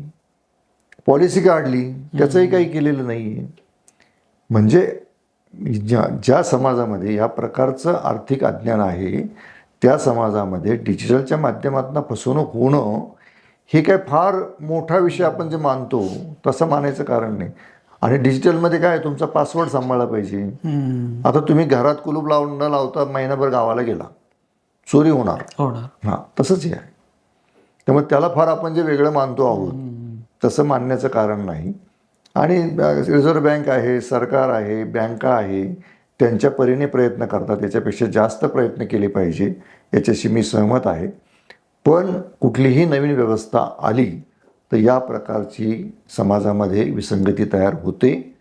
ती वस्तुस्थिती म्हणून आपल्याला काही प्रमाणामध्ये स्वीकारता आली पाहिजे. आता पुढे AI येणार आहे. AIच्या माध्यमातून अनेक लोकांच्या नोकऱ्या जाणार जात आहेत. आपल्याला ऑप्शन नाही आहे. आपण काहीच करू शकत नाही आहोत, कारण जगाने स्वीकारलं. आता उलट वर्तमानपत्रामध्ये लेख काय येत आहेत की AI स्वीकारताना आपण मागे पडलो काय. अरे पण ते चांगलं आहे, वाईट आहे, त्याचा काही निकाल लागायचा अजून, कशाला काही करता एवढी. बरं, तुम्हाला काही कोटी हातांना काम द्यायचंय, यायचं कौतुक तुम्ही किती करणार, पण त्याच्यासाठी जी एक इच्छाशक्ती लागेल समाजाची आणि सरकारची, ती इतकी प्रचंड असेल की ती इच्छाशक्ती आज आपल्याकडे नाही आहे. त्यामुळे आपल्याला या गोष्टी मान्य कराव्या लागतील. आता जेव्हा हे ग्लोबल काही, जसं आता हे युद्ध झालं किंवा आधी रशिया युक्रेन युद्ध झालं होतं, आता हे आणि असे काही ना काहीतरी प्रॉब्लेममध्येच कोविड येतो, काही ना काहीतरी इश्यूज येत राहतात. बरोबर. आणि ते कोणाच्याही हातात नसतात. बरोबर. यामध्ये त्याचा डायरेक्ट इम्पॅक्ट एका सामान्य व्यक्तीवरती पण पडतो. तर एका सामान्य व्यक्तीने, एका मिडल क्लास फॅमिलीने, त्या माणसाने ज्याचं एक 4-5 जणांचं कुटुंब आहे, त्यांनी त्याचं आर्थिक म्हणजे इकॉनॉमिकली त्यांनी काय असं करायला पाहिजे की जेणेकरून तो असे काही जर प्रॉब्लेम्स आले तर त्याला तो व्यवस्थित फेस करू शकेल. पहिली गोष्ट जी सगळेच जण सांगतात ती सांगितली पाहिजे की पुढचे 6-8 महिने जेवढ्या आपल्या गरजा आहेत तेवढ्यापुरती तरी पुंजी तुम्ही बाजूला ठेवली पाहिजे. हां, म्हणजे मग तुम्हाला तुमची संपत्ती विकण्याची वेळ येत नाही. त्यावेळी तुम्ही त्या पुंजीमधून काहीतरी करू शकता. आता आधुनिक काळाच्या पुरतं मी सांगतो. आधुनिक काळातला जो काळ चाललेला आहे त्याच्या संदर्भामध्ये काय केलं पाहिजे. पहिलं 6-8 महिने पुरणारी पुंजी, कमी गरजांची, गरजा कमीच असल्या पाहिजेत, हे त्याच्याविषयी काही दुमत असायचं कारण नाही. दुसरी गोष्ट म्हणजे आधुनिक काळाला धरून तुमचा आरोग्य विमा असला पाहिजे. अच्छा. मेडिकल गरजा ज्या वेगाने महाग होत चाललेल्या आहेत ते लक्षात घेता तुम्ही आरोग्य विमा काढला पाहिजे. ही दुसरी गोष्ट. तिसरी गोष्ट, आपल्याला जर भविष्याविषयी जर भीती वाटत असेल तर तुम्ही टर्म इन्शुरन्स काढला पाहिजे. टर्म इन्शुरन्स म्हणजे काय की दरवर्षी एक विशिष्ट रक्कम तुम्हाला भरावी लागते आणि त्याच्या काही पट तुम्हाला कव्हर दिलं जातं, इन्शुरन्स दिला जातो. ते तुम्ही केलं पाहिजे. एवढं केलं तर सामान्य माणसाने घाबरायचं कारण नाही. आता ज्यांचं हातावर पोट आहे ते पूर्वी त्याच पद्धतीने जगत होते, आणखी काही वर्षे ते त्याच पद्धतीने जगणार आहेत. दुर्दैव आहे हे. म्हणूनच सरकार अन्नधान्य देतं आणि लाडक्या बहिणींना मदत करतं. हे आपण लक्षात घेतलं पाहिजे की त्या समूहातले जे लोक आहेत ज्यांच्यापर्यंत अजून आर्थिक साक्षरता पोहोचलेली नाही आहे, ज्यांना इन्शुरन्स काढणे शक्य नाही, ज्यांना टर्म इन्शुरन्स काढणे शक्य नाही आणि ज्यांना 6 महिन्याचं 8 महिन्याची पुंजी जमा करणं शक्य नाही, त्यांना सतत आधार देणं हे सरकारचं काम आहे. तर ते तसंच होत राहील. पूर्वी तसंच होत होतं, पुढे तसंच होत राहील आणखी काही वर्ष. आता आपलं हे चॅनल मराठीत असल्यामुळे मॅक्झिमम आपला जो क्राऊड आहे, जे हे पॉडकास्ट बघणार आहे, ते मराठी क्राऊड आहे. बरं. तर जेव्हा आपण भारतातली औद्योगिक क्रांतीबद्दल बोलतो किंवा बिझनेसेसबद्दल बोलतो तर त्यामध्ये आपल्याला दिसतं की बरेच असे आपल्याला खेटून असलेली राज्य आहेत की तिथली लोक खूप चांगलं औद्योगिक क्रांती करतायत, ते त्याच्यामध्ये पुढे चाललेले आहेत. काही काही तर महाराष्ट्रात इथे येऊन पण चांगले उद्योग उभारतायत. पण तिथे कुठेतरी मराठी तरुण हा बिझनेसच्या दृष्टीने किंवा व्यवसाय सुरू करण्याच्या दृष्टीने तो मागे पडलेला आपल्याला दिसतो किंवा त्या पर्सेंटेजनी करत नाहीये. बरोबर. जेवढं आपल्याला बाकी काही राज्यांमध्ये दिसतं. तर याच्या मागचं मुळात कारण काय आणि मग आज मराठी तरुणांनी काय अडॉप्ट केलं पाहिजे की जेणेकरून त्यांना पण या रेसमध्ये एंटर करता येईल. आता माझे याच्याविषयीचे 2 मतं आहेत. पहिलं मत असं की भारतातलं महाराष्ट्र हे आर्थिकदृष्ट्या आघाडीवरचं राज्य आहे. हो. म्हणजे इथे रोजगार करणाऱ्यांची संख्याही जास्त आहे, इथे निर्मिती होणारी संख्याही जास्त आहे. आता तो गुजराती आहे की तमिळ आहे की कर्नाटकी आहे, हा फरक मला करावा वाटत नाही. हा पहिला भाग. दुसरा भाग असा की अमेरिकेमध्ये जाणाऱ्यांची संख्या सर्वाधिक कुठे आहे, तर ती समजा तेलंगणा आणि कर्नाटकमध्ये आहे, तशी ती त्याच्या पाठोपाठ महाराष्ट्रातली आहे. याचा अर्थ काय होतो? याचा अर्थ असा होतो की अमेरिकेमध्ये ज्या प्रकारचे स्किल्स लागतात, कौशल्य लागतं, ते स्किल मराठी तरुणांमध्ये आहे. मग जे आपल्याकडे आहे ते वाढवायचं, की जे नाही आहे त्याच्यासाठी सतत प्रयत्न करायचे. महाराष्ट्राचा आत्तापर्यंतचा अनुभव सांगतो की शिक्षणामध्ये महाराष्ट्रीयन तरुणांनी जी आघाडी घेतलेली आहे ती आघाडी आपण मान्य करू. शिक्षणाच्या माध्यमातून आता जो अमेरिकेतनं आणि आखाती देशातनं आपल्या देशामध्ये सर्वाधिक रिमिटन्स येतो, तो आजच्या तारखेला $120 अब्ज, म्हणजे जगामध्ये सर्वाधिक, चायनापेक्षा जास्त पैसे भारतीय तरुण परदेशातनं आपल्याकडे पाठवतात. आता त्याची तुम्ही महत्त्व ओळखणार नाही का? मग त्याच्यामध्ये महाराष्ट्रीयन तरुणांची संख्याही मोठी आहे आणि ते तिथे मोठ्या पदावर आहेत, जास्त कमाई करणारे लोक आहेत. याचा अर्थ त्यांच्या पुढे जीन्समध्ये किंवा त्यांच्या व्यक्तिमत्वामध्ये या प्रकारच्या कामं करण्याचा कदाचित जास्त आहे, स्किल आहे. हा एक भाग आपण मान्य करू. दुसरा भाग असा आहे की महाराष्ट्र हे औद्योगिकदृष्ट्या पुढे आहे असं ज्यावेळी मानतो आपण, तर त्याच्यामध्ये त्या देशातल्या, त्या राज्यातल्या तरुणांचा सहभाग असे नाही असं आपण म्हणू शकत नाही. अच्छा, असं म्हणू शकत नाही आपण. म्हणजे त्याची थेट आकडेवारी उपलब्ध नाही. पण मला असं वाटतं की जे स्टार्टअप आहेत, स्टार्टअपमध्ये महाराष्ट्रीयन तरुण फार मोठ्या प्रमाणावर आहेत. मुंबईमध्ये, पुण्यामध्ये. म्हणजे स्टार्टअप जेव्हा जेव्हा सरकारची धोरणं उद्योगाला अनुरूप झालेली आहेत, तेव्हा तेव्हा महाराष्ट्रीयन तरुणांनी तेवढाच रिस्पॉन्स दिलेला आहे असं माझं मत आहे. आणि त्या पद्धतीने ते होतं. आता गुजराती लोकांमध्ये किंवा तमिळ लोकांमध्ये किंवा केरळी लोकांमध्ये कदाचित उद्योजकाची स्किल जास्त असू शकतात, तर ते कदाचित त्या पद्धतीने पुढे जातात. पण त्याचं वाईट वाटायचं आपल्याला कारण नाही असं माझं मत आहे. आपल्याला त्याचा अभिमानच वाटला पाहिजे की ज्याच्याकडे जे स्किल आहे तो ते वापरतो आहे आणि अतिशय चांगल्या पद्धतीने तो वापरतो आहे. आता जसं अँथ्रोपिक AI आहे, तर त्याचा CTO राहुल पाटील आहे. बरोबर आहे. हो. तर तिकडे जाऊन ज्या पद्धतीने महाराष्ट्रातल्या म्हणा किंवा भारतातल्या तरुणांना एक ॲक्नॉलेजमेंट मिळतं, ते अँथ्रोपिक किंवा ते AIचे मॉडेल्स हे भारतामध्ये बनत नाही आहेत त्या पद्धतीने किंवा त्या पटीने. मग तिथे अशा कोणत्या पॉलिसीज असल्या पाहिजे की इथे पण जर कोणाला AIचं मॉडेल बनवायचं आहे किंवा इथे त्या पद्धतीचे कुठले इंडस्ट्रीज उभे करायचे आहेत, तर त्याला सरकारकडून पण तेवढाच सपोर्ट मिळायला हवा, फंडिंगच्या दृष्टीने सुद्धा. आणि बाकी एक जे आधी आपण बोललो की सस्टेनेबल ग्रोथ झालं किंवा जागा मिळवून देणं झालं वगैरे, हे तर त्या बाबतीत महाराष्ट्र म्हणा किंवा भारत म्हणा कुठे स्टँड करतो का? असं आहे की पॉलिसीज आहेत पण त्या मुलांना माहिती नाही आहेत. खरी गोष्ट काय, म्हणजे सगळ्यात तुम्ही कुठलाही प्रश्न मांडला तर त्या सगळ्या प्रश्नांची उत्तरं शेवटी अर्थव्यवस्थेमध्ये सापडतात. ही पहिली गोष्ट.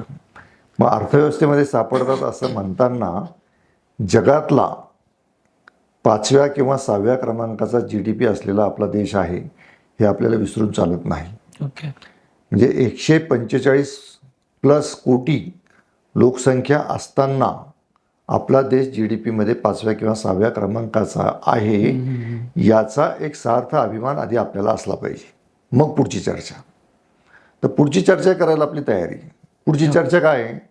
पुढची चर्चा आहे आपल्यापेक्षा 3.5-4 पट असलेल्या अमेरिकेमध्ये फक्त 33 कोटी लोक राहतात. आपल्यापेक्षा 4 पट मोठ्या असलेल्या अमेरिकेमध्ये 33 कोटी लोक राहतात आणि त्याच्यापेक्षा एवढ्या छोट्या असलेल्या देशामध्ये 145 कोटी लोक राहतात, ज्याची डेन्सिटी 425 इतकी प्रचंड आहे. म्हणजे नैसर्गिक संसाधनाचं वाटप करायचं असेल तर ते आपल्या वाट्याला अमेरिकेपेक्षा खूप कमी येणार, हे गणिताने सिद्ध होतं. हा पहिला मुद्दा. दुसरा मुद्दा, अमेरिकेसारख्या देशाने बँकिंग आणि व्याजदर कमी ठेवण्याला प्राधान्य दिलं आणि त्यांनी बँकिंगच्या माध्यमातून प्रगती केली, जे आपल्या देशामध्ये मिसिंग आहे. आपल्याकडे जर 2% 3% व्याजदर असता तर आपल्याही देशातल्या तरुण उद्योजकांनी फार मोठ्या प्रमाणावर उद्योग सुरू केले असते. पण आपला समाज हा शेतीप्रधान मानसिकता आणि शेतीप्रधान इतर सगळ्या दृष्टीने आहे, हे आपल्याला मान्य केलं पाहिजे मनापासून. म्हणजे करायचंच असेल तुलना तर जगाला अन्नधान्य पुरवणारा आपला देश निश्चितपणे होऊ शकतो. तो लवकर होऊ शकतो. तो फोनसारख्या गोष्टी पुरवणारा देश होणं हे काही माझ्या दृष्टीने फारसं अभिमानाची गोष्ट नाही. अच्छा. जगाला खाऊ घालणारा देश होऊ शकतो सगळ्यात आधी. कारण तुमच्या रक्तामध्ये, भारतीयांच्या रक्तामध्ये शेती आली आणि शेतीची मानसिकता आहे, शेतीपूरक मानसिकता आहे. आता दुर्दैवाने जगामध्ये शेतीला फारशी किंमत राहिली नाही किंवा शेतीमालाला किंमत राहिली नाही, हे दुर्दैव आहे. पण खरं म्हणजे करोना आला, दुष्काळ पडला, कशाला महत्त्व येतं? सगळ्यात जास्त महत्त्व येतं अन्नधान्याच्या सुरक्षिततेला. आणि भारतीयांची, भारतीय समाजाची आणि भारतीय सरकारची ही जबाबदारी आहे की आधी लोकांचं पोट भरलं पाहिजे, आधी अन्नधान्याची सुरक्षितता असली पाहिजे आणि मग गुळगुळीत रस्ते असले पाहिजे. नुसते गुळगुळीत रस्ते किंवा इन्फ्रास्ट्रक्चर त्याचा उपयोग नाही. आता हे जेव्हा सगळ्यांना कळेल, विशेषतः आपल्या मध्यमवर्ग आणि उच्च मध्यमवर्गीयाला कळेल, त्यावेळी तो वर्ग या प्रकारची चर्चा करणार नाही.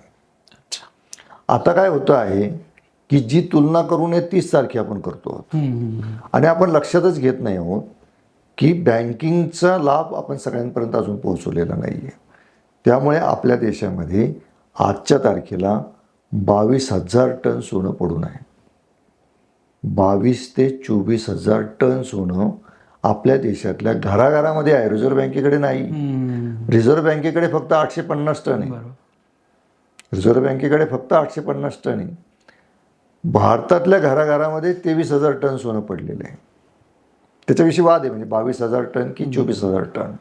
म्हणजे जगातलं सर्वाधिक सोनं भारतामध्ये आहे. भारतामध्ये सोनं निर्माण होत नाही, उत्पादित होत नाही, त्या देशामध्ये 23,000 टन सोनं आहे. याचा अर्थ असा होतो की आर्थिकदृष्ट्या अतिशय असुरक्षित असलेला हा देश आहे. पण त्याला तर म्हणजे आता जे पिढी अगदी ट्रेडिशनल आपण पाहिलं, अगदी राजा महाराजांच्या काळापासून ही भारतीय परंपराच राहिली आहे की जे सेव्हिंग्स करायचे ते सोन्या चांदीच्या रूपाने सेव्हिंग करत राहायचे. आणि तो माइंडसेट म्हणजे अजून पण आहे भारतीयांच्या. तो का आहे? कारण सोनं एका दिवसात लिक्विडेट होऊ शकतं. सोनाराकडे मी गेलो, बँकेत मी गेलो तर त्याची किंमत मला लगेच मिळू शकते. पण बँकिंगमुळे काय झालं, बँकिंग ही भारतीय व्यवस्था नाही, बँकिंग ही पाश्चिमात्य व्यवस्था आहे. बँकिंग हे आपल्या पचनी अजून तेवढं पडलेलं नाहीये. आपल्याला त्या आपल्या समाजाला बँकिंगच्या दृष्टीने ढकलावं लागतं आहे कंपल्सरी.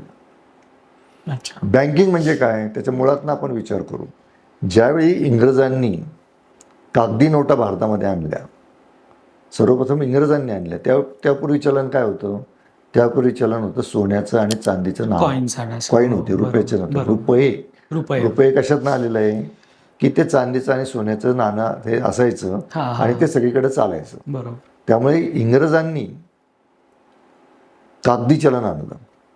अच्छा, सिल्वरला रूप म्हणतात, त्याच्यावरनं तो रुपया झालेला आहे. पण कागदी नोटांचं रूपांतर झालं हा इतका मोठा बदल आहे की अर्थतज्ञ असलेल्या डॉक्टर आंबेडकरांना रुपयाचा प्रश्न हा एवढा मोठा प्रबंध लिहून PhD त्यांनी घेतली आणि देशाला त्यांनी सांगण्याचा प्रयत्न केला की हा फार मोठा बदल आहे. काय बदल होता तो? कारण त्यापूर्वी शेतीप्रधान देश असलेला भारत असा मानत होता की खरी संपत्ती ही धान्य आणि सोने आणि चांदी आहे. इंग्रजांनी नोटा आणल्या कागदी आणि असं सांगितलं की तुम्ही कागदी नोटांना संपत्ती माना. अच्छा. हां, तिथे आपली सगळ्यात मोठी फसवणूक झालेली आहे. ती फसवणूक अशी झाली, तुला आश्चर्य वाटेल की कागदी नोटा सुरुवातीच्या काही काळ भारतीय समाजामध्ये स्वीकारल्या जात नव्हत्या. 1960 साली मी 70 साली मी लहान असताना मी स्वतः ज्वारी घेऊन गेलेलो आहे आणि साबण घेऊन आलेलो अच्छा. आहे. ओके. बार्टर सिस्टीम होती. हो. बार्टर सिस्टीम काय होती की मी दुकानदाराला धान्य देईल, त्याने मला वस्तू द्यायची. बरोबर. रुपया कुठेही येत नव्हता, कागदी नोट कुठेही येत नव्हती. पण इंग्रजांनी सांगितलं की तुम्हाला कागदी नोटांचा व्यवहार करावा लागेल. म्हणजे कागदी नोटांचा व्यवहार म्हणजे काय? कागदी चलन. कागदी चलन म्हणजे काय? बँक. बँक म्हणजे काय? कर्ज. कर्ज म्हणजे काय? व्याज. आणि मग त्याच्या आधारावर सगळी व्यवस्था, आर्थिक व्यवस्था ही मुळात भारतीय नाहीची. तर तो भारतीय समाज बँकिंग व्यवस्थेमध्ये जागतिक परिस्थितीमुळे कोंबला गेला. तो आजही तसाच आहे. मानसिकता तीच आहे की बँकेचं कर्ज नको घ्यायला, सोनं देऊ आणि सोनाराकडनं कर्ज घेऊ. अशीच मानसिकता आहे. बरोबर. बहुतांश समाजाची. बरोबर. तर आता जगाने स्वीकारलेली गोष्ट आपल्याला स्वीकारावी लागली. याच्यामध्ये आता दोष कोणाचा नाही, दोष कोणाचा नाही. पण तो समाज तिथून इथपर्यंत यायला काही एक दशकं गेलेली आहेत. काळ जास्त गेला दुर्दैवाने आणि त्यात आपण मागे पडलेलो आहोत. त्यामुळे उद्योजक तयार व्हावेत हे म्हणणं सोपं आहे, पण जिथे 15% 20% कर्ज घ्यायचं त्या देशामध्ये उद्योजक कसे तयार होतील? का तयार होतील? त्यामुळे युरोपमध्ये आणि अमेरिकेमध्ये 2 ते 3% कर्ज मिळतं आणि 2 ते 3% घेतलेलं कर्ज तिथला उद्योजक जेव्हा 10 वर्षामध्ये फेडतो तेव्हा भारतातला उद्योजक 30 वर्षामध्ये फेडतो. आता हे फार मोठं उदाहरण झालं. भारतीय तरुण ज्यावेळी घर घेतो त्यावेळी तो जेव्हा 20 वर्षामध्ये घराचं कर्ज फेडतो तेव्हा अमेरिकेमध्ये आणि युरोपमध्ये ते 5 वर्षामध्ये फेडलेलं असतं. आता हा जर फरक तुम्ही लक्षात घेतला तर तुम्हाला लक्षात येईल अनेक प्रश्नांची उत्तर याच्यामध्ये मिळत जातील की उद्योजक का होत नाही. कारण या प्रकारची रिस्क घेणं ही फार मोठी गोष्ट आहे. हे त्याचं खरं कारण आहे. आपण सहजपणे म्हणतो की भारतीय लोकांमध्ये उद्योजकता नाही. कशी निर्माण होईल त्याच्यामध्ये? त्याची मानसिकता आधीच शेतीप्रधान मानसिकता. त्याच्याकडे तो असं बारकाईने हिशोब करत नाही. शेतीप्रधान व्यवस्था म्हणजे काय? समजा बाजारात तुम्ही गेलात आणि शेतकऱ्याला 1 शेकडा आंबे मागितले तर तो तुम्हाला 125 आंबे देतो. 100 देत नाही, 125 देतो. ते शेतीचं माप आहे. आता तुम्ही एक आता कुठली व्यवस्था आहे? 100 आंबे मोजून देणार, शेकड्यांनी देणार. आता ही मुळात मानसिकतेमध्ये फरक आहे आणि त्याचा खरं म्हणजे आपल्याला अभिमान वाटला पाहिजे, पण त्याची आपल्याला आता लाज वाटायला लागलेली दुर्दैवाने. पण हे आपल्याला आपण स्वीकारत नाही आहोत, मनापासून स्वीकारत नाही आहोत. मग यामध्ये आता अर्थक्रांतीचा हा जेवढा पण कन्सेप्ट आहे, पॉलिसीज आहेत, किंवा मला आठवतं की एक 12-13 वर्षांपूर्वी बऱ्यापैकी अर्थक्रांतीसाठी आंदोलनं चालायची किंवा अगदी तरुण मुलं मुली रस्त्यावर यायची अर्थक्रांतीच्या जे काही अजेंडाज आहेत ते सगळे घेऊन. पण आता ते त्या पद्धतीने दिसत नाहीये की अगदी नवीन येणाऱ्या पिढीला अर्थक्रांतीबद्दल तेवढी जागरूकता नाही आहे. तर त्यासाठी अर्थक्रांती काय करते का? माझं हे ऑब्झर्वेशन चुकीचं आहे? नाही, ऑब्झर्वेशन बरोबर आहे. कसं आहे, आमची NGO आहे, छोटी NGO आहे. आम्ही कुठल्याच अर्थाने सक्षम नाही आहोत आणि दुर्दैवाने टॅक्स सिस्टीम बदलली पाहिजे किंवा बँकिंग वाढलं पाहिजे हे आपल्या समाजामध्ये कोणी मान्य करायला तयार नाही. हे खुलेपणाने. आता ही भांडवलशाहीकडे जाणारी पद्धत आहे सगळी. म्हणजे बँकिंग ही शेवटी भांडवलशाहीला पूरक व्यवस्था आहे. सहकारी बँक सोडलं तर बाकी सगळे भांडवलशाहीच्या दिशेने जाणारी व्यवस्था आहे. आता त्याच्याविषयी गैरसमज खूप आहेत. पण आपल्या देशामध्ये बँकिंग आता आधुनिक जगाला धरून बँकिंग वाढलं पाहिजे आणि अर्थकारणाचा अतिशय चांगल्या पद्धतीने विचार सगळ्या समाजामध्ये सगळीकडे पोहोचला पाहिजे. आता याचं महत्त्व मुळात कमी आहे. म्हणजे जो मध्यमवर्ग सगळे बँकिंगचे लाभ घेतो तोच असं म्हणतो की खालच्या वर्गाकडे बँकिंग जाऊन काय फरक पडणार आहे, त्यांना तर कळणारच नाही, तिथं काय बँकेत कशाला पैसे टाकतील, असं तोच म्हणतो. ज्याने आपली मुलं कर्ज काढून परदेशात पाठवलेली आहेत, ज्याने वाहनं कर्ज काढून घेतलेली आहेत, ज्याने घर कर्ज काढून बांधलेलं आहे, तोच असं म्हणतो की गरिबांना काय करायचं बँकिंग. जनधन जेव्हा आली तेव्हा त्याच्यावर प्रचंड टीका झाली, जनधन योजना आली तेव्हा. पण आता आश्चर्याची गोष्ट अशी की आता 50 कोटी लोकांची जनधन खाती आहेत आणि त्यांचा एक प्रचंड पैसा बँकिंगमध्ये सध्या, म्हणजे सुरुवातीच्या काळामध्ये ते 1,500 त्याचं सरासरी शिल्लक रक्कम होती, आता ती 3,000 झालेली आहे. हा जो ग्रॅज्युअल वाढ आहे ती महत्त्वाची आहे, त्याच्याकडे आपण लक्ष दिलं पाहिजे की ती ग्रॅज्युअल वाढ होते आहे ना, की ती मागे जात आहे. पूर्वी 1,500 होतं आणि आता 1,000च रुपये असं आहे का? नाही, त्याच्या दुप्पट किंमत झालेली आहे बँकिंगमध्ये. तर सांगण्याचा मुद्दा असा की अर्थक्रांतीचा विषय हा आर्थिक साक्षरतेचा असल्यामुळे आणि आर्थिक साक्षरतेला समाजामध्ये तेवढी मान्यता नसल्यामुळे किंवा आम्ही आमच्या अर्थाने थोडं कमी पडत असल्यामुळे, आमच्याकडे रिसोर्सेस तेवढे नसल्यामुळे हा जो मधल्या काळामध्ये आपल्याला असं वाटतं की काही होत नाहीये, तर त्याचं कारण ते आहे. आम्ही कमी पडलेलो आहोत त्या अर्थाने. बरं, आता तुम्हाला भारतासमोरची काय आव्हानं वाटतात आणि त्यामध्ये तुम्हाला काय वाटतं की काय बदल अजून घडले पाहिजेत? भारतासमोर सगळ्यात मोठं आव्हान जे सगळेच जण म्हणतात बोलताना ते बेरोजगारी आहे. जे तरुणांच्या हाताला काम मिळालं पाहिजे असं सगळेच जण म्हणतात आणि अर्थक्रांतीने सुद्धा याच्यावर विचार केलेला आहे. अर्थक्रांती असं सांगते की जी रोजगाराची संधी आहे त्या संधीचं सुद्धा न्याय्य वाटप केलं पाहिजे. अच्छा. म्हणजे न्याय्य वाटप म्हणजे काय? न्याय्य वाटप म्हणजे 2-3 अर्थाने. पहिली गोष्ट अशी की भारतामध्ये सर्व्हिसेस मिळवण्यासाठी, सर्व्हिसेस म्हणजे कुठली सेवा मिळवण्यासाठी आपल्याला असं म्हणतो की आपण म्हणतो की ती सामाजिक सेवा आपल्याकडे मिळत नाही. याचा अर्थ असा होतो की सेवा देणारे लोक कमी पडत आहेत. तर ते जर कमी पडत असतील तर ते वाढवले पाहिजेत, नंबर 1.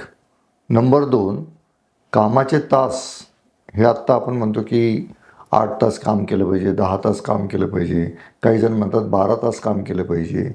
आता 12 तास जर आहे त्याच लोकांनी काम केलं तर आहे त्या व्यवस्थेतले काही कोटी लोक बाहेर काढावे लागतील. अच्छा. मग त्यांनी काय करायचं?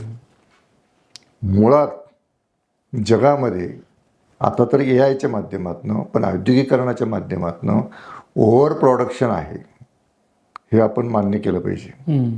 शेतीमध्ये असो, औद्योगिक उत्पादनामध्ये असो, ओव्हर प्रोडक्शनचे प्रॉब्लेम आहेत. म्हणजे प्रोडक्शन जास्त होतं आहे आणि कन्झम्पशन करणारे लोक कमी आहेत. आता कन्झम्पशन करणारे लोक वाढवायचे असतील तर त्यांच्या हातात पैसा आला पाहिजे. मग त्यांच्या हातात पैसा आला म्हणजे त्यांना काम मिळालं पाहिजे, संघटित काम मिळालं पाहिजे, असंघटित नाही. अनऑर्गनाइज लेबर खूप आहेत पण त्यांचा कन्झम्पशनसाठी तेवढा उपयोग होत नाही. मग संघटित काम जर द्यायचं असेल तर त्या संधीचं वाटप हे न्याय्य पद्धतीने झालं पाहिजे. याचा अर्थ असा की गरज म्हणून, देशाची गरज म्हणून आणि सेवा मिळण्यासाठीची गरज म्हणून 6 तासांचीच ड्युटी असली पाहिजे. 8 तासाची असतं कामा नये, 10 तासाची असतं कामा नये, 12 तासाची अजिबात असतं कामा नये. कारण काही जण ते दक्षिण कोरियाचं उदाहरण देतात, जपानचं उदाहरण देतात की तिथे किती लोक काम करतात, किती ते वर्कहोलिक लोक आहेत, पण तिथले प्रश्न कोणी पाहत नाहीत. उदाहरणार्थ दक्षिण कोरियामध्ये काय जास्त वेळ काम करतात. दक्षिण कोरियाचं पॉप्युलेशन किती आहे? 5.5 कोटी. 5.5 कोटी लोकांची तुलना आपण 145 कोटी लोकांची करू शकतो. आणि आज दक्षिण कोरियामध्ये लोकसंख्या वाढत नाही हा प्रश्न आहे. सगळ्यात मोठा प्रश्न काय तिथे की लोकसंख्याच वाढत नाही, कमी होते. सगळ्यात मोठा प्रश्न दक्षिण कोरियामध्ये आणि जपानमध्ये काय आहे की ज्येष्ठ नागरिकांची संख्या इतकी वाढते आहे की ज्येष्ठ नागरिकांची काळजी घ्यायला आणि कामं करायला तिथे माणसंच राहिलेली नाहीत. म्हणून जपानने 2 वर्षापूर्वी मंगोलियन नागरिकांना आपल्या देशामध्ये, म्हणजे बाहेरच्या देशातल्या लोकांना आपल्या देशामध्ये येण्याची पहिल्यांदा परवानगी दिली त्यांच्या इतिहासामध्ये. तर जपानमध्ये इतर लोकांना यायला परवानगीच नव्हती काम करण्यासाठी. मग तिथले प्रश्न न पाहता आपण त्यांची उदाहरणं घेतो, हे चुकीचं आहे. आपली गरज काय? आपली गरज आहे हाताला काम मिळालं पाहिजे आणि राऊंड द क्लॉक 3 शिफ्टमध्ये देश चालला पाहिजे. म्हणजे याचा अर्थ असा होतो की रात्री मी कुठेही जात असेल तर माझ्या मदतीला पोलीस असला पाहिजे, माझ्या मदतीला डॉक्टर असला पाहिजे, माझ्या मदतीला ड्रायव्हर त्याची शिफ्ट 6 तासांची असली पाहिजे, माझ्या मदतीला न्यायव्यवस्था चालू असली पाहिजे. अशा अनेक सेवा आहेत ज्या सेवा या देशामध्ये 3 शिफ्टमध्ये चालल्या तरच त्या सगळ्यांना मोठमोठ्या रांगा न लावता मिळू शकतात. आज तुम्ही कुठेही गेलात तर मोठमोठ्या रांगांमध्ये उभं राहावं लागतं. याचं कारण काय? व्यवस्था कमी आहे आणि मागणारी माणसं जास्त आहेत.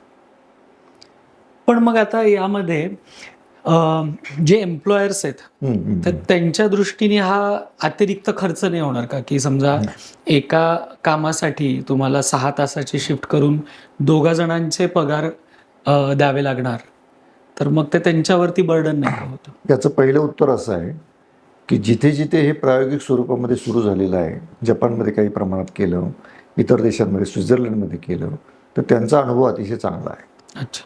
त्यांचं म्हणणं असं आहे की जितका कमी वेळ माणूस काम करतो तितकं तो प्रॉडक्टिव्ह असतो आणि दर्जेदार काम देतो, असं त्यांचा अनुभव आहे. ओके. आणि दुसरं त्याचं उत्तर असं आहे, थोडं कदाचित ऑफेंडिंग वाटेल, पण त्याचं उत्तर असं आहे की त्याच्याशिवाय दुसरं काही मार्ग तुमच्याकडे आहे का? म्हणजे विचारण्याचा प्रश्न असा आहे की समजा तुम्ही 40 कोटी लोकांना रोजगार न देता तुम्ही देशामध्ये ठेवलं तर तुम्ही जगू शकाल का? हे बरोबर आहे की उद्योजकांना ते करता येईल, उद्योजकांना सरकार सवलती देऊ शकतं. त्याचं आणखी एक उत्तर असं आहे पटणारं की एकेकाळी मुंबईच्या गिरण्यांमध्ये सूर्य उगवला की काम सुरू व्हायचं, सूर्य मावळला की काम बंद व्हायचं. घड्याळं नव्हती, मग किती तास काम व्हायचं? 12 तास व्हायचं. आता किती तास होतं? 8 तास. 8 तास होते. मग 12 पासून आपण 8 पर्यंत आलो. ते का आलो? कारण आपण अधिक न्याय व्यवस्थेकडे जायला लागलो, अधिक मानवी व्यवस्थेकडे जायला लागलो आणि सगळं जग जायला लागलं. आता तुम्ही AI पण आणणार, माणूस जेवढं प्रोडक्शन करतो त्याच्या काही पट प्रोडक्शन करणार आणि तरी माणसाला तुम्ही 8-10 तास काम करायला लावणार. हे अमानवी आहे, अमानवी आहे. त्यामुळे प्रोडक्शन, उद्योजकाला काय पाहिजे? शेवटी प्रोडक्शन पाहिजे ना. तर प्रोडक्शन तर AIच्या माध्यमातून, मशीनच्या माध्यमातून तुम्ही घेताच आहात. तुमची खरी गरज अशी आहे की त्या प्रोडक्शनला गिराईक पाहिजे, ग्राहक पाहिजे. ग्राहकच नसेल तर तुम्ही वाढवून काय करणार? प्रोडक्शन वाढवून काय करणार? तो ग्राहक कसा निर्माण होणार आहे याचं उत्तर जर फुकटचे पैसे, म्हणजे फुकटचं काही देणं किंवा इतर काही मार्गाने जर होत नसेल तर त्याचं उत्तर 6 तासाची ड्युटी करून अधिकाधिक लोकांना रोजगार, क्रयशक्ती वाढवणं एवढंच असू शकतं. म्हणून 6 तासाची ड्युटी असं आपण म्हणतो. जे भारतीय उत्तर आहे, जगाचं उत्तर नाही. आपण काय करतोय सातत्याने, काय करतोय की तो जो काय कुठला बूट आहे फुटबॉलमध्ये वापरला जातो त्याचं जे माप आहे ते माप भारतीय माणसाला तो बूट आलाच पाहिजे असा दुराग्रह करतो.